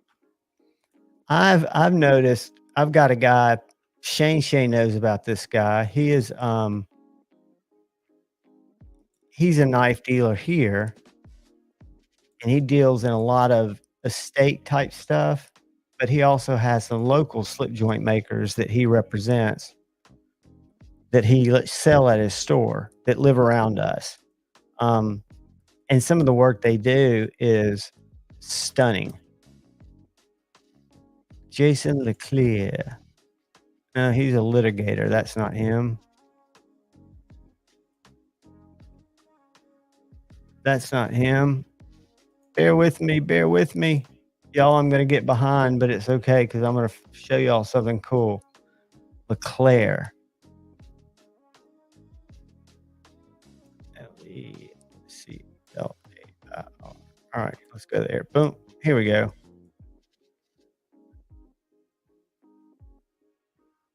Ooh, see, this is another knife maker that I was not aware of, and it looks like he makes fixed blades too. So this is Jason Leclerc.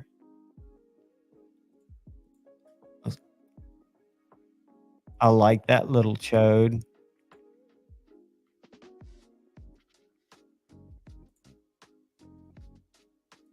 I'm assuming he forges his own.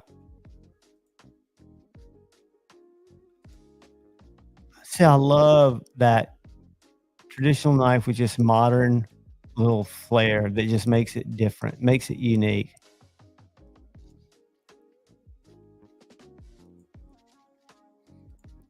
Outstanding, dude. Is yours on there, Pizza Lover? Civivi Odom. I love that knife.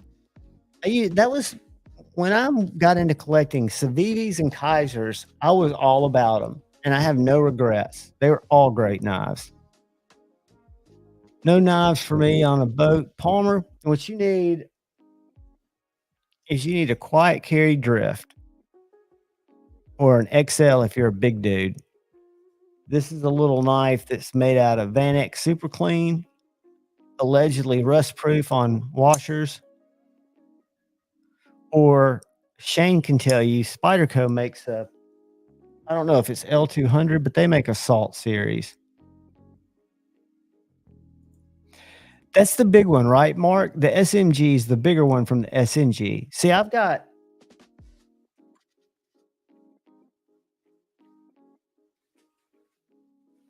a little ProTech PT, and Scotch and Things has a Strider PT. And if I was buying knives or if I had something he wanted to trade for, I love this little size too. I think the SNG, based on the EF225 that I tried out, is really too big for me personally. Iron Butterfly carried his new Lush. Buddy, I carry my Lush all the time because it goes in and out of my pocket so easy, and it's just a functional knife. I mean, I'm a city guy, right? Kyle Coonley carried the Freeman Rook. All right, I know Freeman knives. Freeman Rook knife. Oh, oh, oh.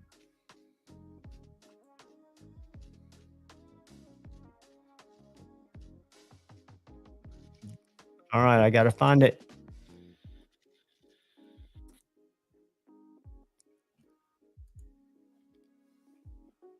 Oh, dude. Kyle, I know this isn't your knife because this is a custom, but does it look like this? That is beautiful. The shape.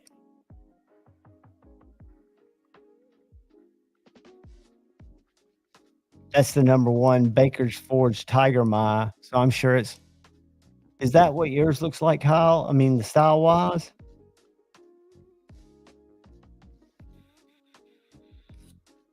Kyle Coonley. Agent Kyle Coonley.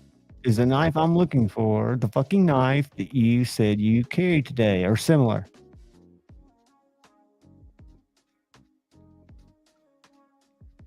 Mine is a custom too, and that's the knife. Dude, beautiful.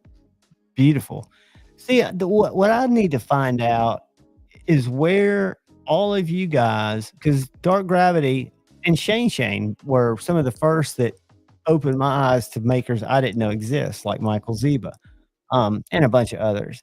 But where do you guys find out about these knives? Magazines, shows, boards. Snowtrod carried his Kaleri Huck and his Tanto McNeese. Ooh, dude, that is sick. Let's go to Kaleri's. Steve Kaleri.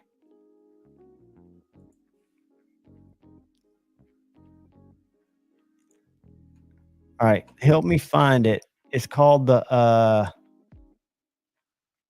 Huck. So let's do this. Let's go presents, share screen. Whoops. Share screen.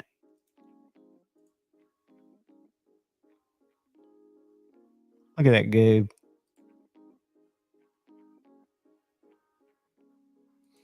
Is the Huck a good size knife or a littler knife?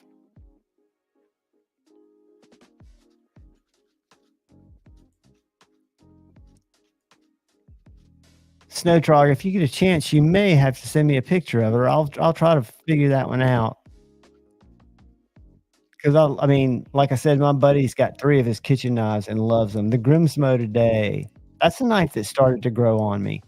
I don't think I'd ever get one right now. Today, the Hero Sticks carried his Microtech Lunt. That's a cool knife. Snowtrog, I I don't want to put the wrong vibes out into the universe right now. But dude, after my divorce, I was in a relationship for like 3.5 years before I got into the whole knife collecting thing.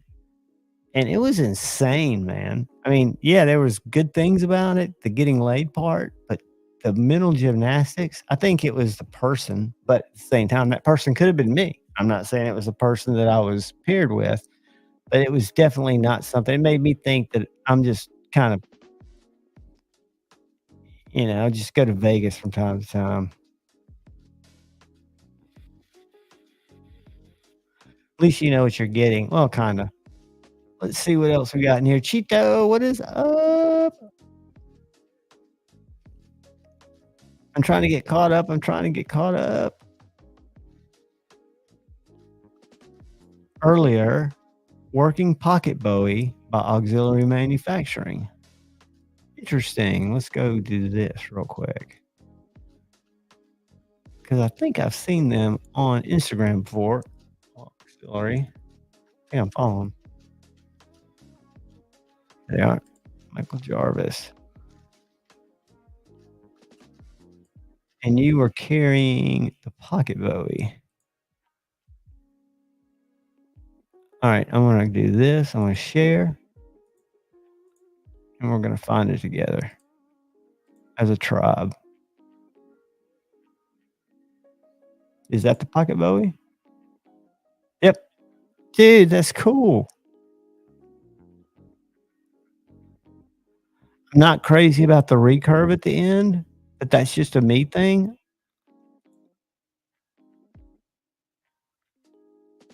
I kind of like that one, the pointy, stabby little one. Very cool knives. And I bet he's a really cool guy. I mean, most of the makers I meet, well, I say most. Yeah, most. There have been a few that have. I like those little chodes, pocket lengths. I really think those in the camo carbon are really good looking. I'm kinda 'cause I'm more into novelty knives. I know Shane's laughing. Yeah, that pocket Bowie's cool. Really, all of his knives are cool. I'm following him. Yeah. Nice carry, dude. Do you carry it in your pocket or do you carry it, on straps?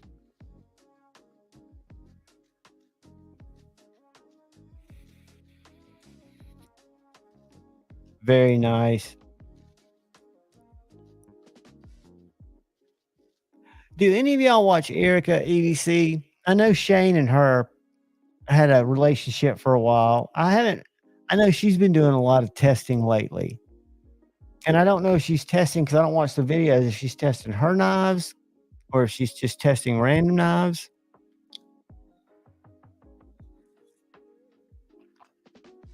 Her and Edgy were dating, I think, for 3 or 4 months, but I don't know if they talk much anymore. Let's see, what else we got? Nice. The Odium's a pretty nice. The Odium. Which one's that, Edgy? Scrolling down. Oh, thanks, Kyle Coonley. I'm gonna pull it up right now.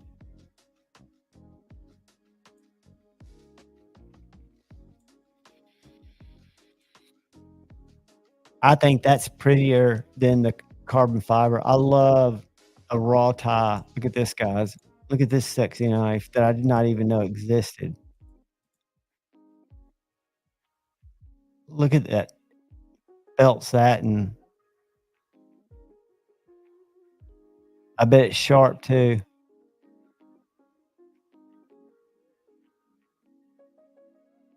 Dude, that's awesome. I've never taken the plunge. I guess the closest I've got is the this Michael Ziba I bought from Dark Gravity. It's probably the closest to it. And it's not a custom, but it's closest to a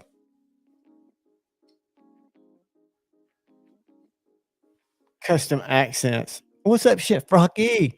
I just hiccuped coffee right when I said your name. That was pretty freaking weird. Let's make sure I'm not missing anybody's carry. All right, good. The odium for dirt cheap. Is the odium, is that Riot, the one that, no, that's opium I'm thinking about. Palmer, I've got the Waypoint, which is also allegedly completely rust proof, which I don't think anything's completely rust proof. The Waypoint, I've got the Drift. Both of those are Van X, supposedly rust proof. And then they've got an EDC series. I've got a large IQ, which is M390, not recommended, and a 9, which is 20 CV, not recommended. Great knife.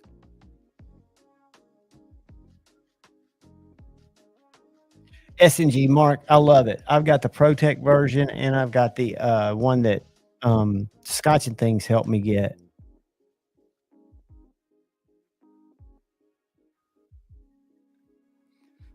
Paul, if you ever want to get into that pool, reach out to Scotch. He found mine. It was brand new. It wasn't even broken in yet. And I want to say it was right around 450 or 5 on the secondary. And there are a lot nicer ones. It's not full tie. But if you just tell him the kind of, because I didn't know there were so many different variations, but if you kind of tell him what you're wanting to invest in one, if you ever are, he has so many different groups that he's part of, and he knows what they're worth. Snowtrog, my buddy A to Z is waiting on the Cortex XL2. He's the one that let me review the, I still think the most impressive USA made knife I've ever handled. The, what's it called? The fucking Craig Brown.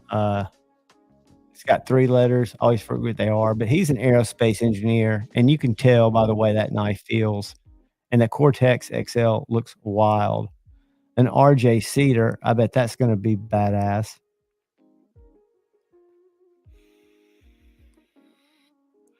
I'm kind of, having a little small, not a victory, but feeling good. I've got a buddy who was my biggest customer when I was, working for that corporation. He's my pew pew shooting buddy, and he started getting into knives. He had a Microtech, and that was his only knife, and I started showing him folders, and he's in the Benchmade thing now. So we've gone a couple of times to the knife store here in town. I think Shane knows about it, Knives and More, and he's picked up a couple of different Benchmades, a 940 and another one, I forget. I think it was a full-size Griptilian.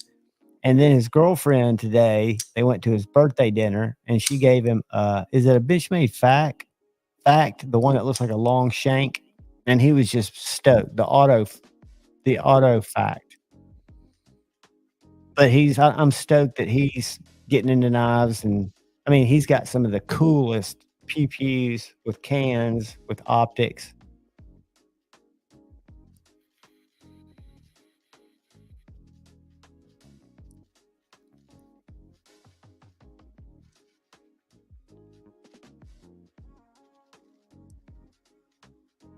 Yeah, some of them mere salt, some of them get awful quirky, but then guys like, and I guess he's not considered an artist. I consider him an artist because he forges his own steel. But this guy, Colin McGuire, is one of the most humble, nice, approachable guys. I talked to him a couple of times, 2 shows before I bought this. I wasn't buying anything from him, and he was just very engaging, very nice. And then I've talked to some others that we all know that aren't so friendly.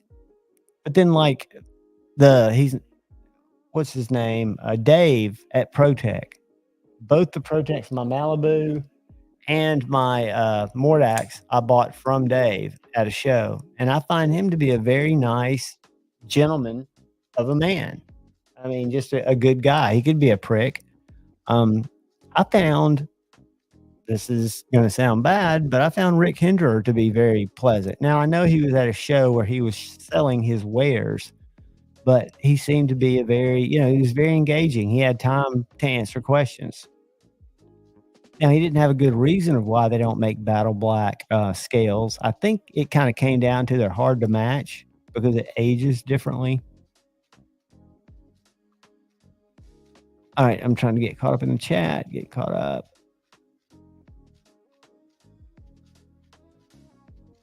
Did you bring this for what I need at work? Blah, blah, blah.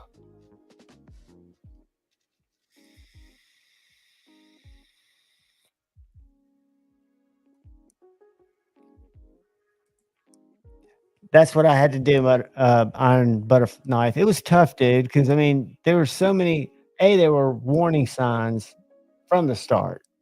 Uh, the fact that I'm not even gonna get into it because I don't wanna jeopardize her, who she is, but there were so many things that were ideal that you would think would be the perfect thing, perfect person, but then there were also red flags like, "Why not before?" Why is this person not taken type thing?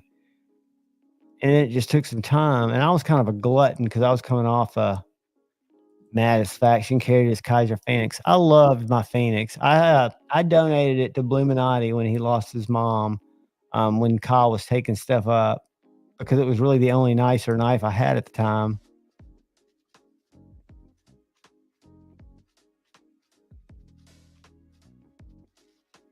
And there was something, where did I see it today? I thought it was good. I don't know if it was in Jim Skelton's review, but he had something that I thought was very valid, talking about a lot of the grief that some of these makers are giving some of these quote unquote YouTube designers, and how crazy that was because YouTube reviewers typically see and handle more knives than a lot of the public.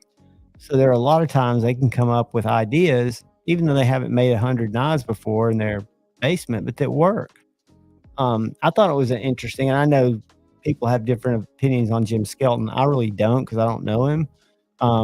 But I just thought it was kind of an interesting. I think there's a fine line between trying to do something. I guess I'm not even going to make that pontification because there's nothing to come out of it. Let's see what we got here. Let's see what we got here. Anthony Kitchen, what's up? Did somebody see Pocket Metal in here? He's supposed to come in. He got tied up last night. I think he was out foraging for his animals. He didn't say. Edgy American is the pawpaw of the world. I mean, that dude spends more time with his grandbabies, takes them to do cool shit, and I'm just stuck to thinking that's a cool thing. And he told me a while back he was going to get back into doing more of that, and I think that's awesome, dude. I watch her and she's honest, but she does. Okay, who are we talking about? I'm curious.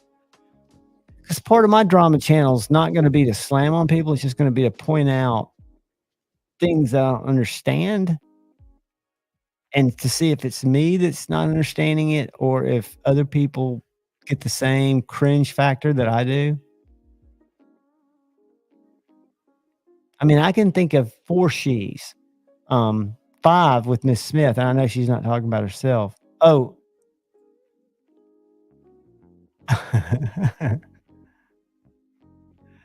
I don't know, Shane. I've heard you've got a wind-up tongue. No, but it just seems, and I can't tell. I know Nicole's not in the videos anymore. Somebody else is, but it just seems like everything her content's changed. It's more on testing, and it's always somebody doesn't do that good. Isabella, I do, my brother. Joe Isabella, you guys, makes some of the coolest pocket jank.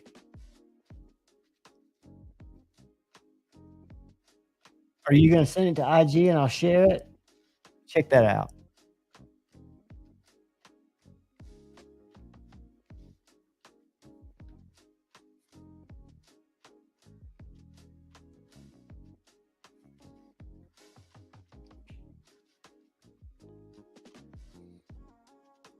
And I've turned loose Ed Harrison. One, I had 2 of Joe's cheeses, and Ed Harrison won 1. And I'm supposed to put these in more giveaways, but they're just also freaking cool. And like this one right here glows. I don't know if y'all will be able to see it under the light. Yeah, the Sandrin is, Palmer, because it's not even steel. Can you see that glowing? Let's do this.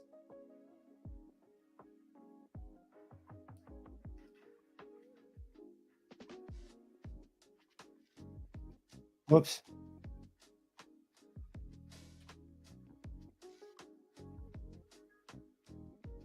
See those little bits of glow in there? I don't want to knock my screws off. I'm going to show y'all something really cool real quick.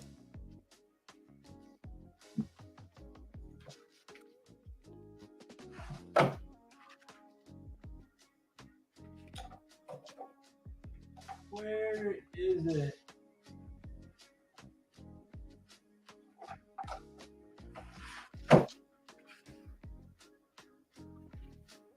I just ordered a bunch of desiccants. This is a knife that Aries EDC made that Brother Paul Mills surprised me with. Check this out.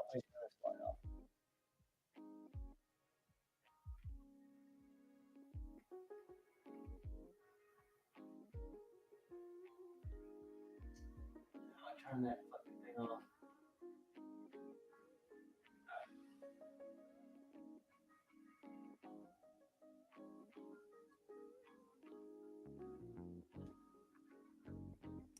Glow carbon fiber. I've still got too much light on it. Let's do this.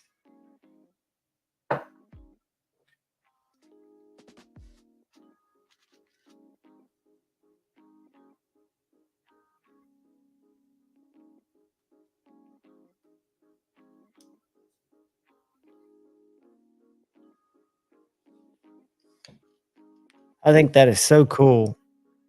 This is the pedal, the Aries EDC pedal. And it's a beautiful knife. So well done. Paul Mills. It is a forever knife, brother.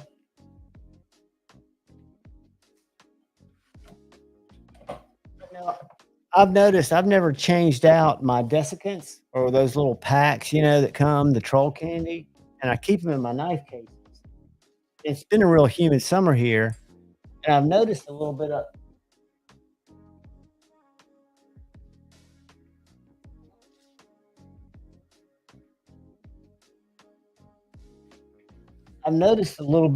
rust, like you can see here, and that'll come off. Let me show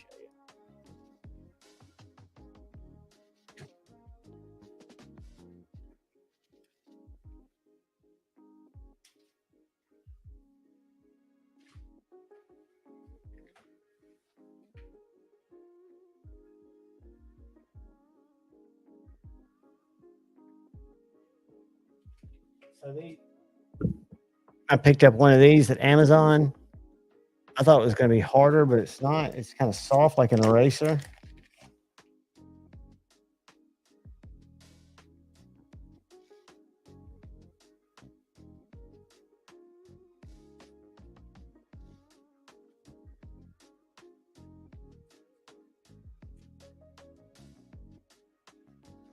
But it knocks that stuff out. Whoops.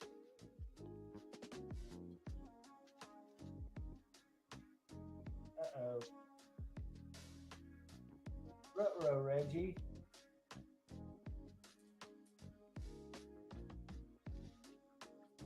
Why did I have two?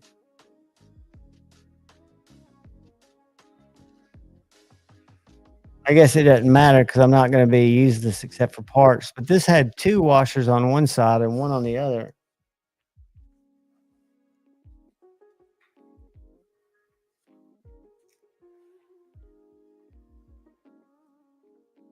So I've been checking my knives, looking to see if there's any rust. Most of them don't have it. I've seen it in a couple places, and I've gotten it off and put my Wicked Wax on. But I ordered a bunch of desiccants to put in my cased fresh ones.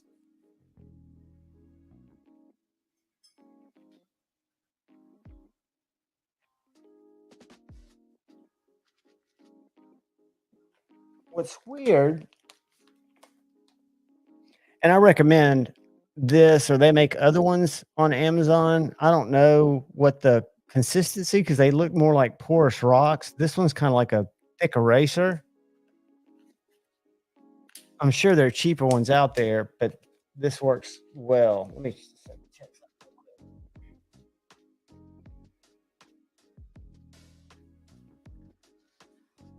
Yeah, so my little hedgehog has 3 washers, guys.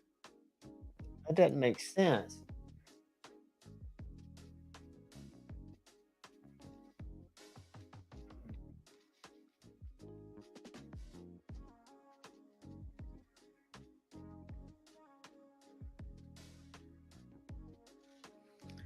I wonder. I wonder. Not that it matters, like I say, it's parts.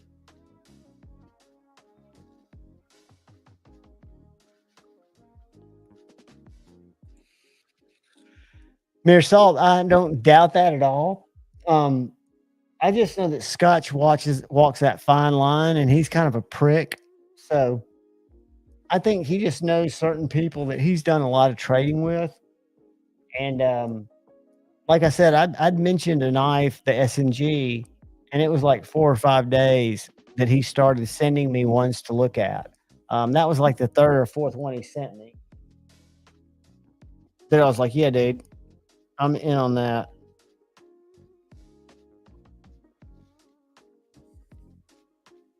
So is it normal for a slip joint to not have the same amount of washers on each side? I know old Medfords didn't because they were balancing them out.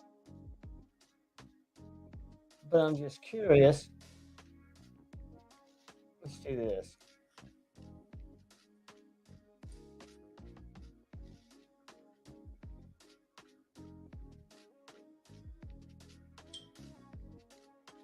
Let's see what happens if we put them both on this side.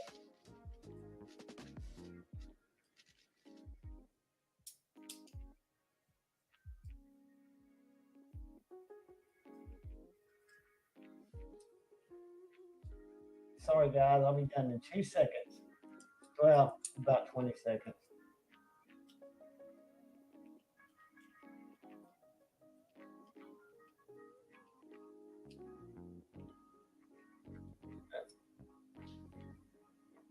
It's not real helpful.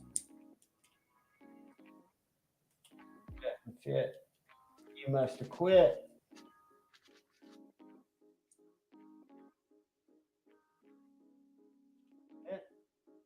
I guess it doesn't need. Maybe I'll find it somewhere.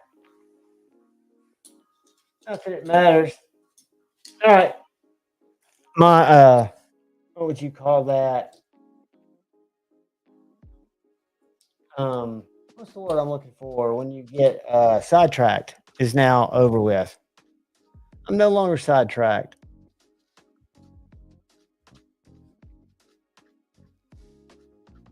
It had washers on both sides. Maybe I had another one fall out because it looks like it could be off just a hair, and it could be under one of these knives here.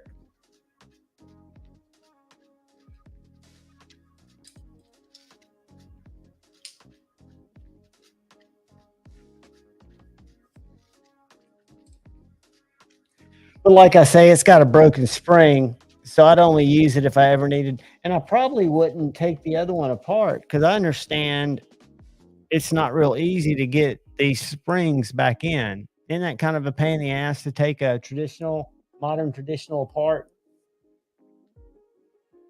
Let's do this.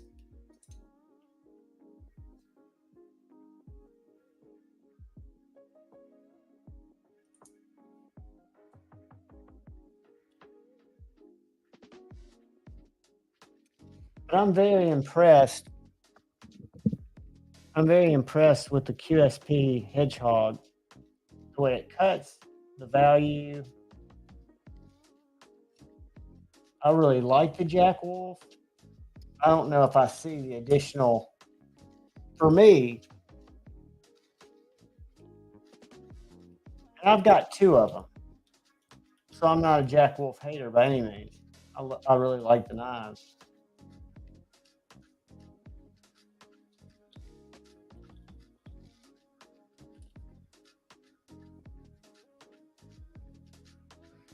Pretty much dead nuts. So I'll look and see if I can find the other washer up here. Have I shown y'all this little chode that was donated to me? And you can still get these on Amazon. Not that you'd want one. This is called the Tops Made in USA Little Roughneck.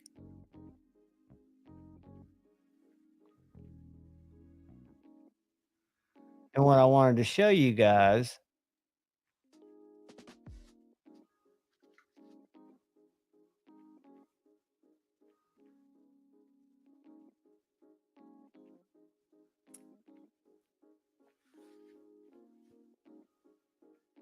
I can't reach my calipers. Look how thick that is. I think they call it spring steel.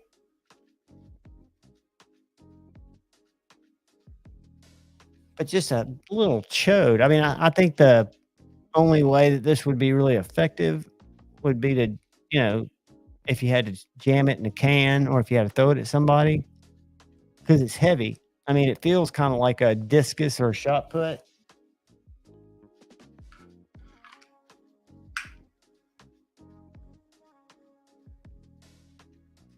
And then another knife.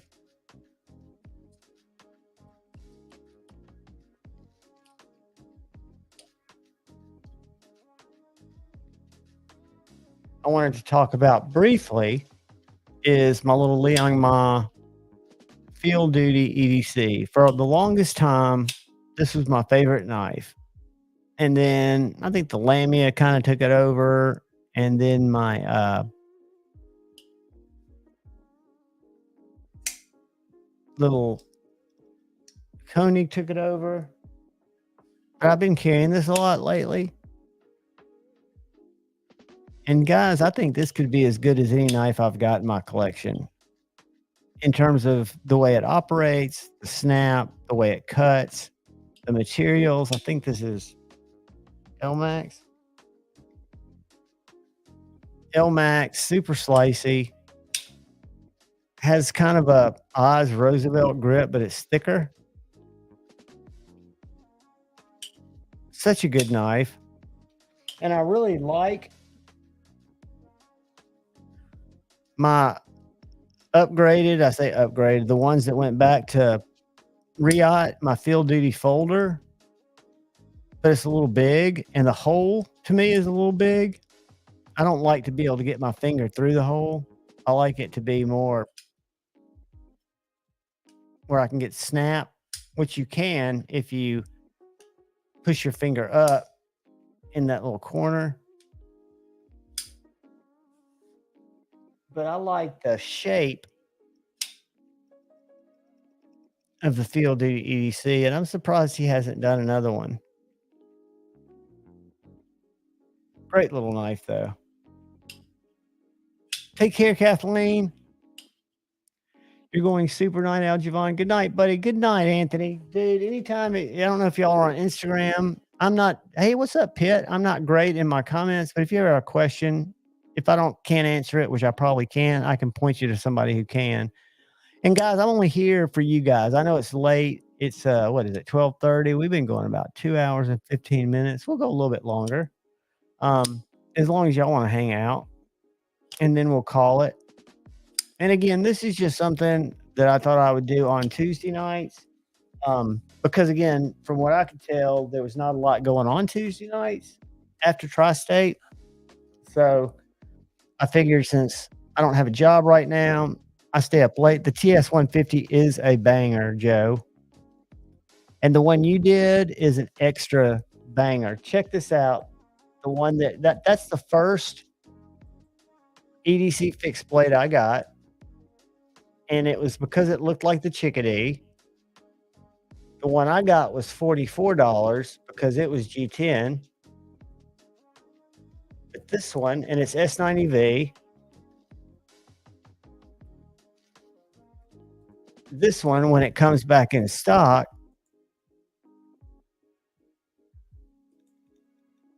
I am going to buy it because I've had two. I've given them away, but it's such a good knife. That's M390. I'm sorry. The ones before they made were S90V. This one's 64 with a carbon fiber handle. And the ones that I gave away were S90V.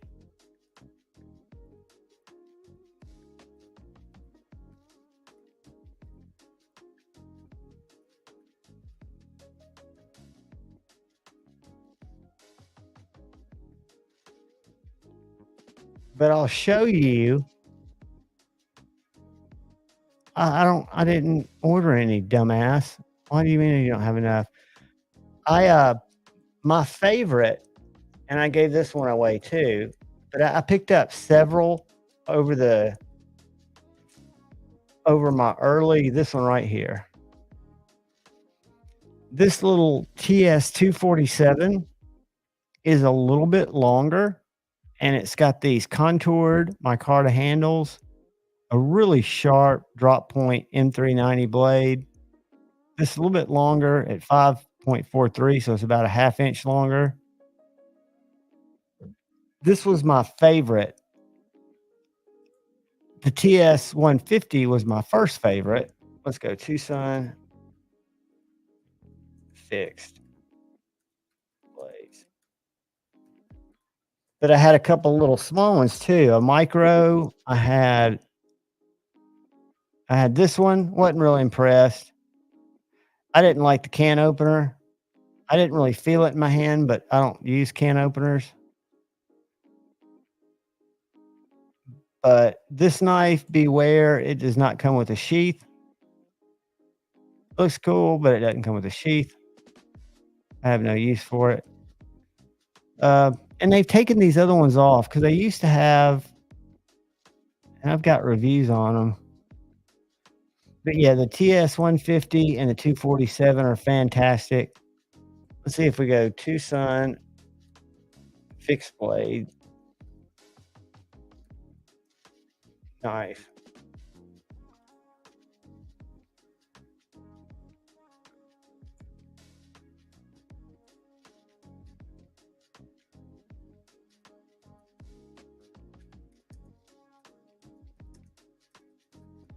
Amazon, you can get them, but not many of them are going to be in stock. That's kind of cool.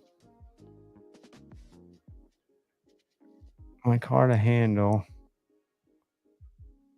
Not seen that one before. Not really interested. But anyway, some of these, they're close where you can get them kind of quick.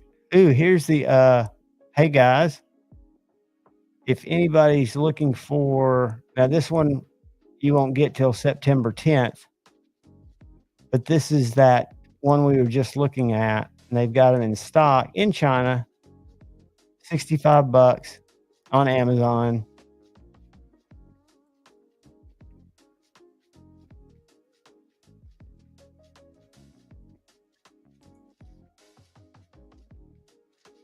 This is from a different retailer. Let's see how far this one is out.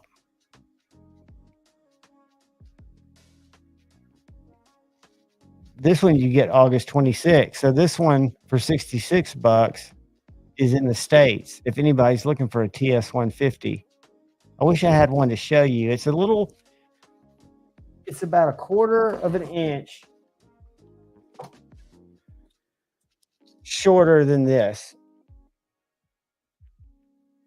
but it's about $200 less expensive, and it's a great indicator of if you will get utility out of a small fixed blade, because you'll decide if you like to carry one. I carry this knife and my little knives like this, appendix style, and my other ones I carry kind of in my pocket, so I'm not seeing the Tucsons that I had.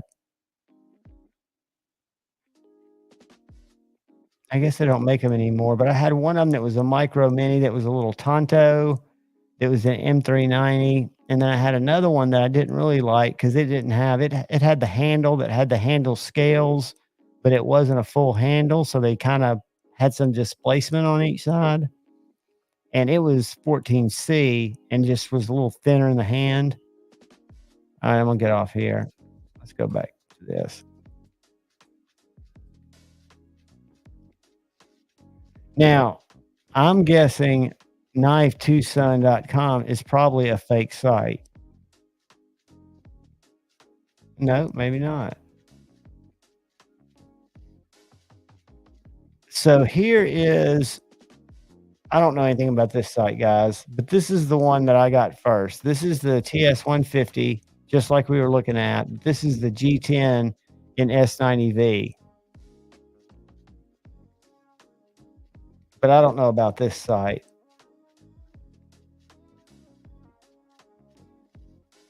I don't trust it.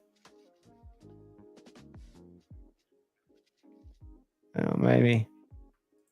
Let's see what they've got. Because usually when I see a janky site, the prices are so far off, but these are pretty legit. I was going to try to show you. Here's some other TS-150s. All of these used to be at White Mountain Knives. They even had it in Damascus and a wood. And this is the one that I did not like. I had this knife. This was in 14C 28N, a little bit longer. It had a nice handle. It was comfortable. I liked the blade shape. It was a compound grind, but I didn't like the way the scales were so thin. Your happiness is our mission. The fuck?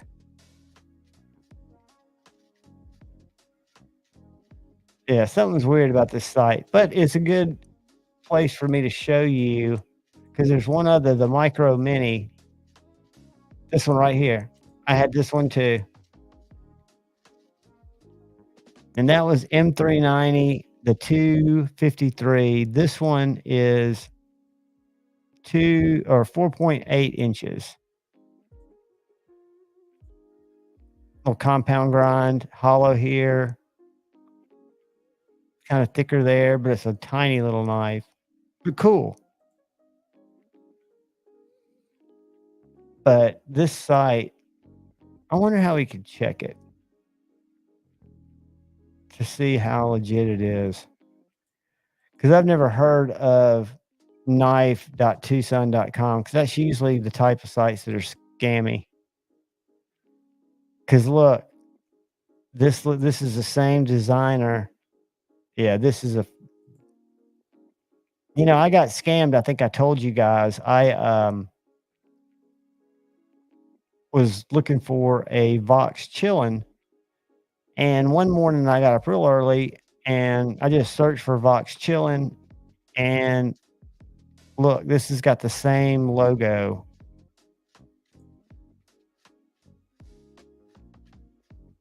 No, this looks different.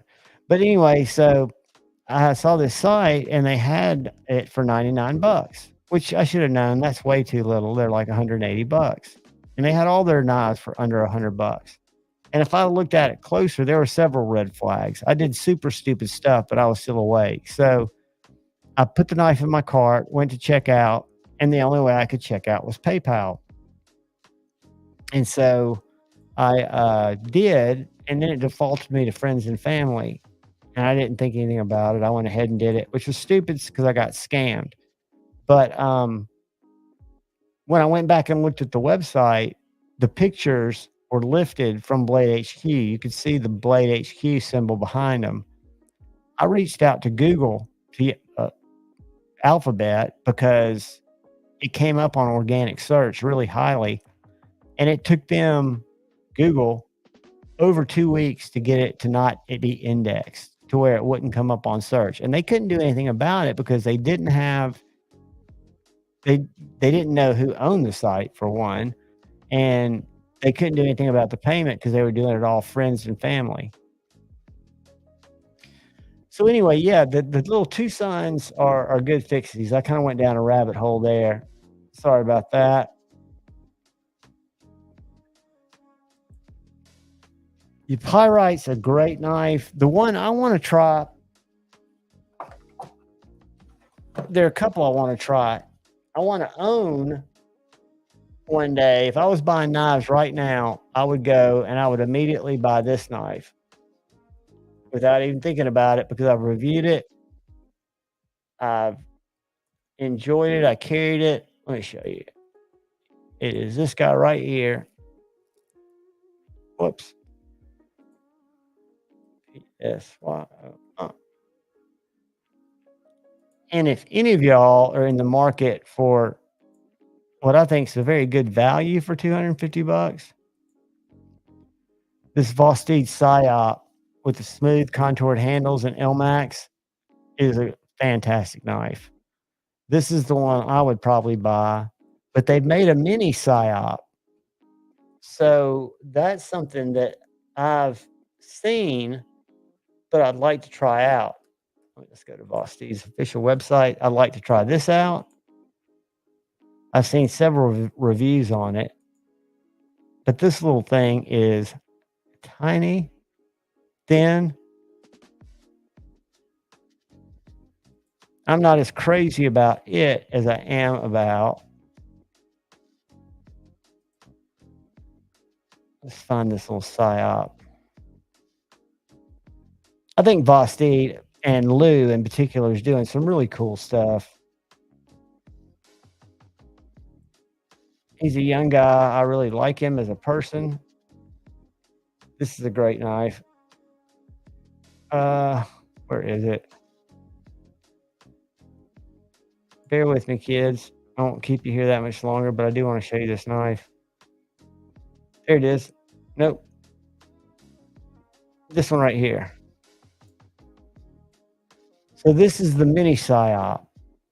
So this has, I don't know what an Ultra X micarta handle is, but it's got the same LMAX blade. Does not have the top block, which I hate.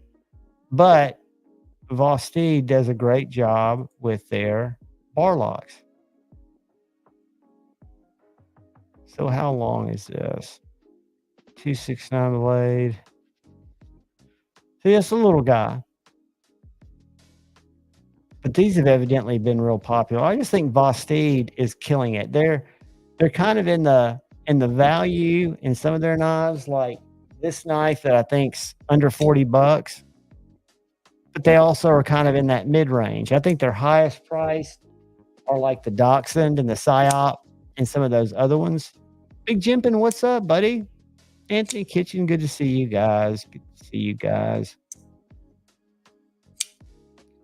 But it cuts really well. And then again, talking about really good knives from a days gone by that I will always keep in my collection, always use. I don't think they make this knife anymore. This is the Benchmade Mini Locos. It's my favorite Benchmade. Look how thick that blade stock is.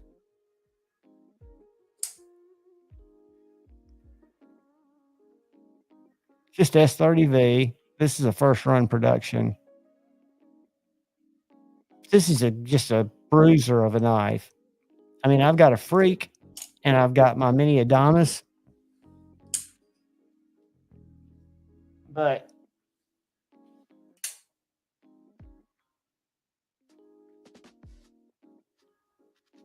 I think the blade stock's thicker on my Mini Locos. And this is one of the first knives I bought just because I thought it looked cool. I wasn't middle finger flicking yet. What I could do is I could thumb flick and I could take my front finger and kind of flick it out with a twist. The first knife I middle finger flicked, and I've told this story ad nauseum, was my Shaman. That's a cool knife. That's probably my favorite Benchmade. That and the one that most people hate, the 940, was one of my early grails.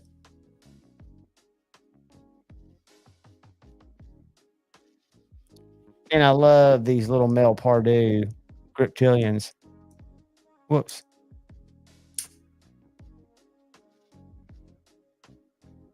And that's the little G10 20CV one. I met his grandson at Blade Show outside when I was standing out with Tad. He was smoking. Yeah, Big Jim, but I think the 940 is great. I mean, maybe it's not the sliciest knife, but I've got other knives that are really slicey.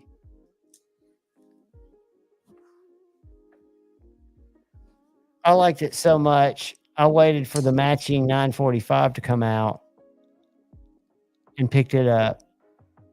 This used to have a deep carry clip, but I hooked my new knife collecting buddy up with it. But yeah, I like this knife. I just think it's sexy.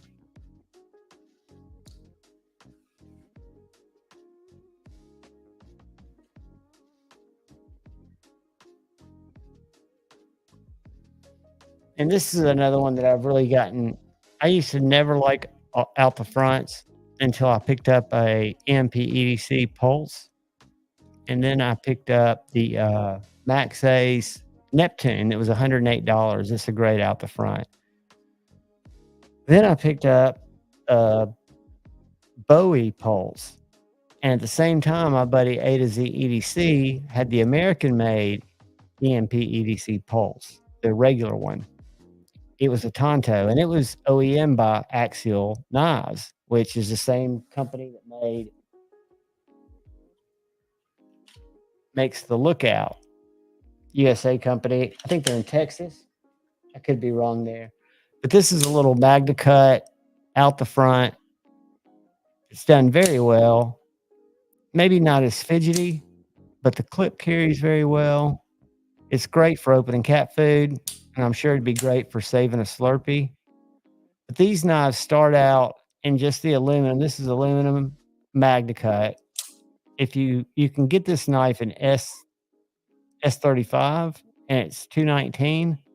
If you want crew wear or if you want Magna cut, it's $229 list.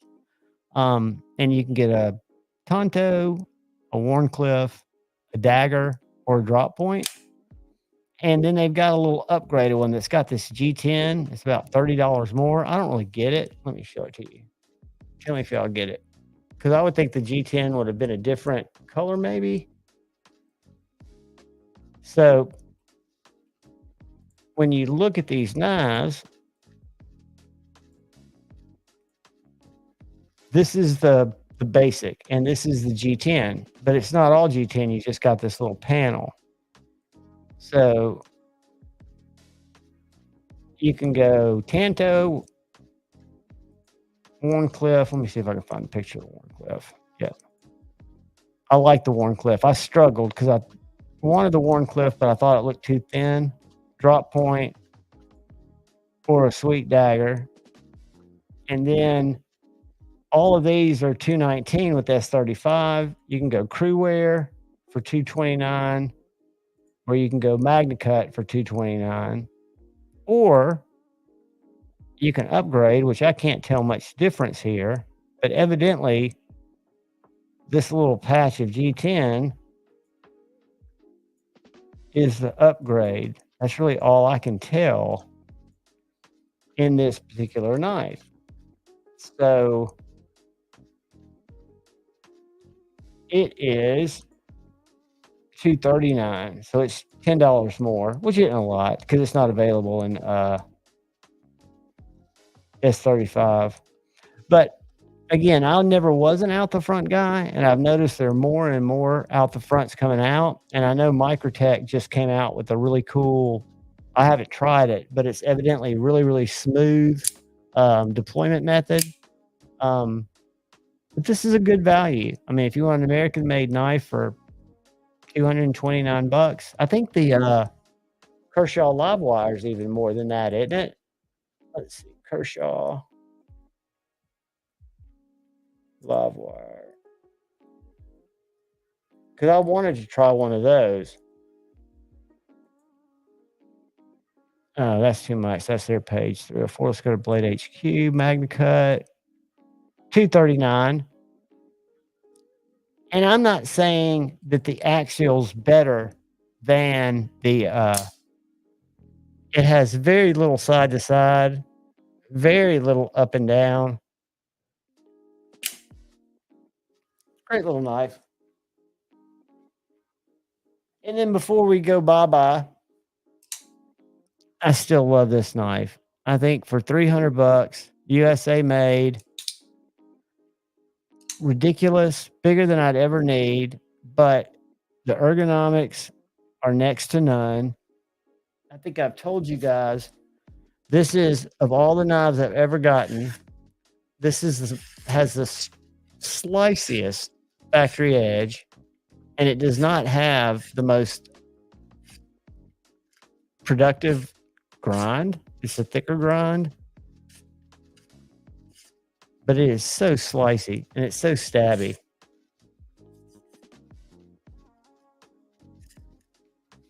But this is the ram lock, and I'll tell y'all a secret. My buddy A to Z ordered the G10 because they look identical, and they're both $300. They're ribbed. This is the aluminum. I like his G10. I like the feel of the aluminum too, but the smoothness of the aluminum, which makes sense because it's running on, I guess, metal to metal instead of G10 to metal, is so much, to me, better. Versatile clip, totally unnecessary. I'm not a fan of the MSI. I reviewed his MSI, but it was an FRN. I thought it was a little big, but I've always thought that this knife was attractive in the automatic, the Vorkas, and I think this was just a home run for him. And I see them in stock quite often. I don't think they're doing a, what do you call it, planned shortages. I think they're making them.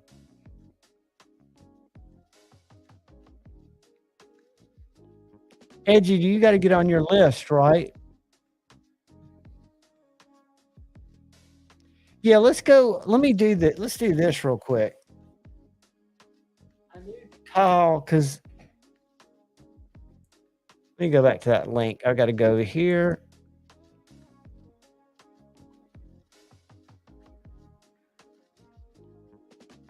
Let's do this. Klingenworks. It's Klingenworks, right?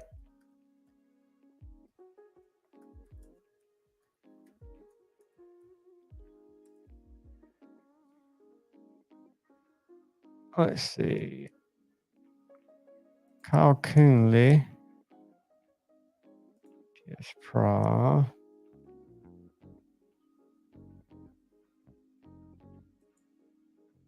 Do we have a link? Or are we all just throwing that up there? Yeah, my iPad, even though I keep it plugged in, it shuts itself off, so it's not going to be my couple of months behind. Yeah, good things are worth waiting for, though. We've all waited, especially if you're not charging people and gambling or going to strip clubs with their money. And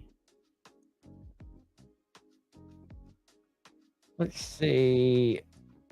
Kyle, do you have a site? Oh, here it is. Okay. Uh-oh. TS, I got you. So I do go to the TS Pro site.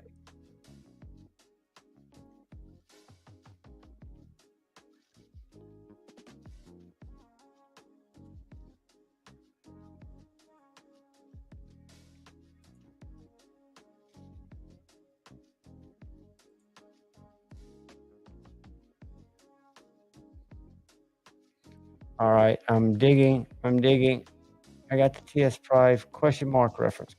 Didn't work.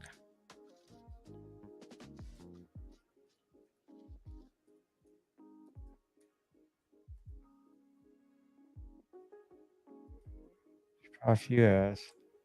All right, now I've got to go question mark ref equals question mark ref equals. I got to spell this right. Almost there, buddy. Bear with me. Clean in work. And I've got to go back and change this to question mark. Whoops, I hit the wrong button. Boom.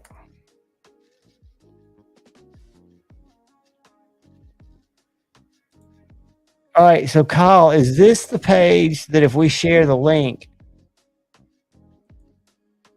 that this is hooked up to you? This is your kind of deal? This is your referral or affiliate page? Is that a fact, Jack? Because I will link you.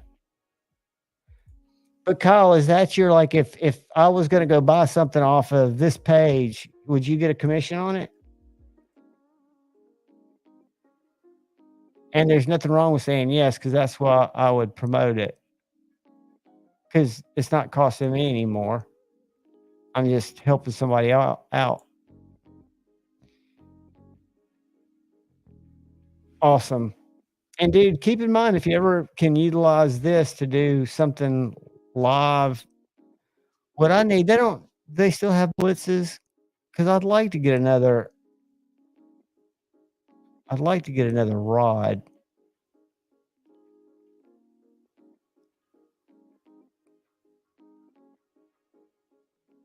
I don't want a convex. I think they've kind of phased that out, hadn't they? And they kind of phased out the blitz. All products, parts. Parts for Blitz 360. What do we got? I've got some of those. I've got these stuck. I don't know if I need to just use up my ooh.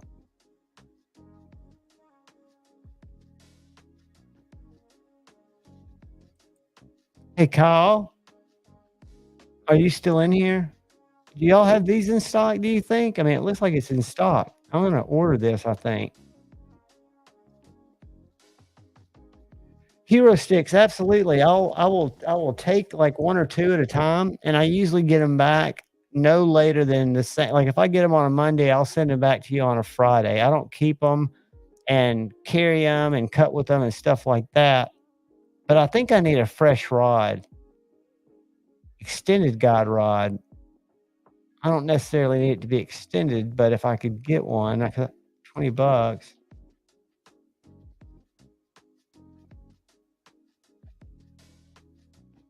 fuck? Well, I'm bookmarking this page.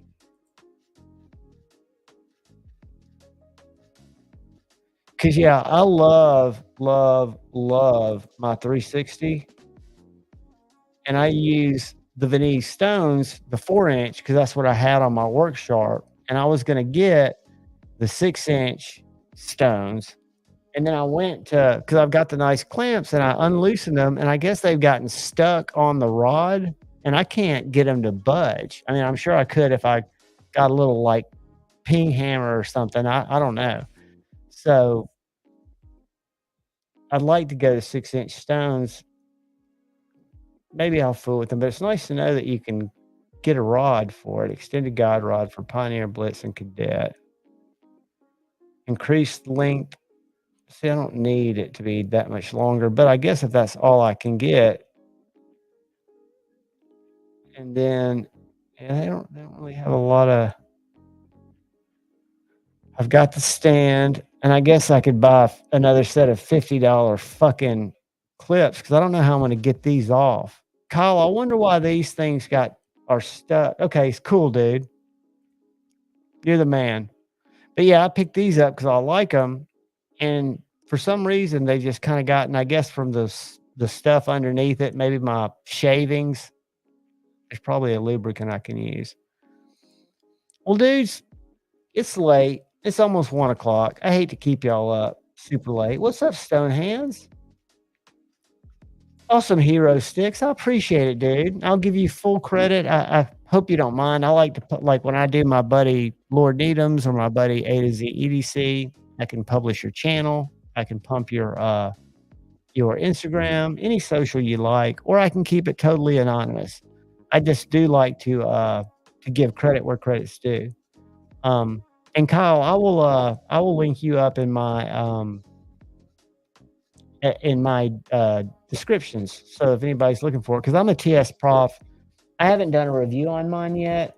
I've thought about doing some live sharpenings because I've gotten decent. I mean, I'm not good, but I keep it over there. I use it all the time, and I'm a big believer. I mean, I had the Spyderco.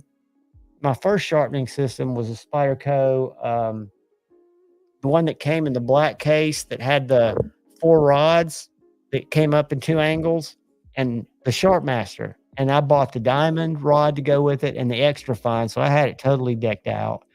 And then I bought the Work Sharp, and then I bought the Gritomatic stone holder, and then I bought some other accessories for it. And then I got the Blitz. I didn't get the 360. I got the Blitz because it was on sale, but I bought all the parts to make it a 360. I even bought the clamp, the adjustable clamp thing that you can set on the front, and then you can adjust your clamps without having to take them off. But guys, I appreciate y'all hanging out. I always love chatting. And like I said, I'm going to do my very best to come up with some kind of format to talk about shit, kind of like Edgy does. I've got to get a better format where it's not just me spouting nonsense. But I love each and every one of you. I always ask, please, please, please, just look out for the guy or gal to your left. Look out for the guy or gal to your right. Basically, look out for each other. Go forward with love in your heart. Choose debate, not hate. I love you all. Till Friday night, I hope to see some of y'all. Peace. Oh, but look, by the way, there will be, and I know somebody was gifted a membership tonight. There will be a member giveaway this week. I will try to have that video up tomorrow. I love you all. Peace.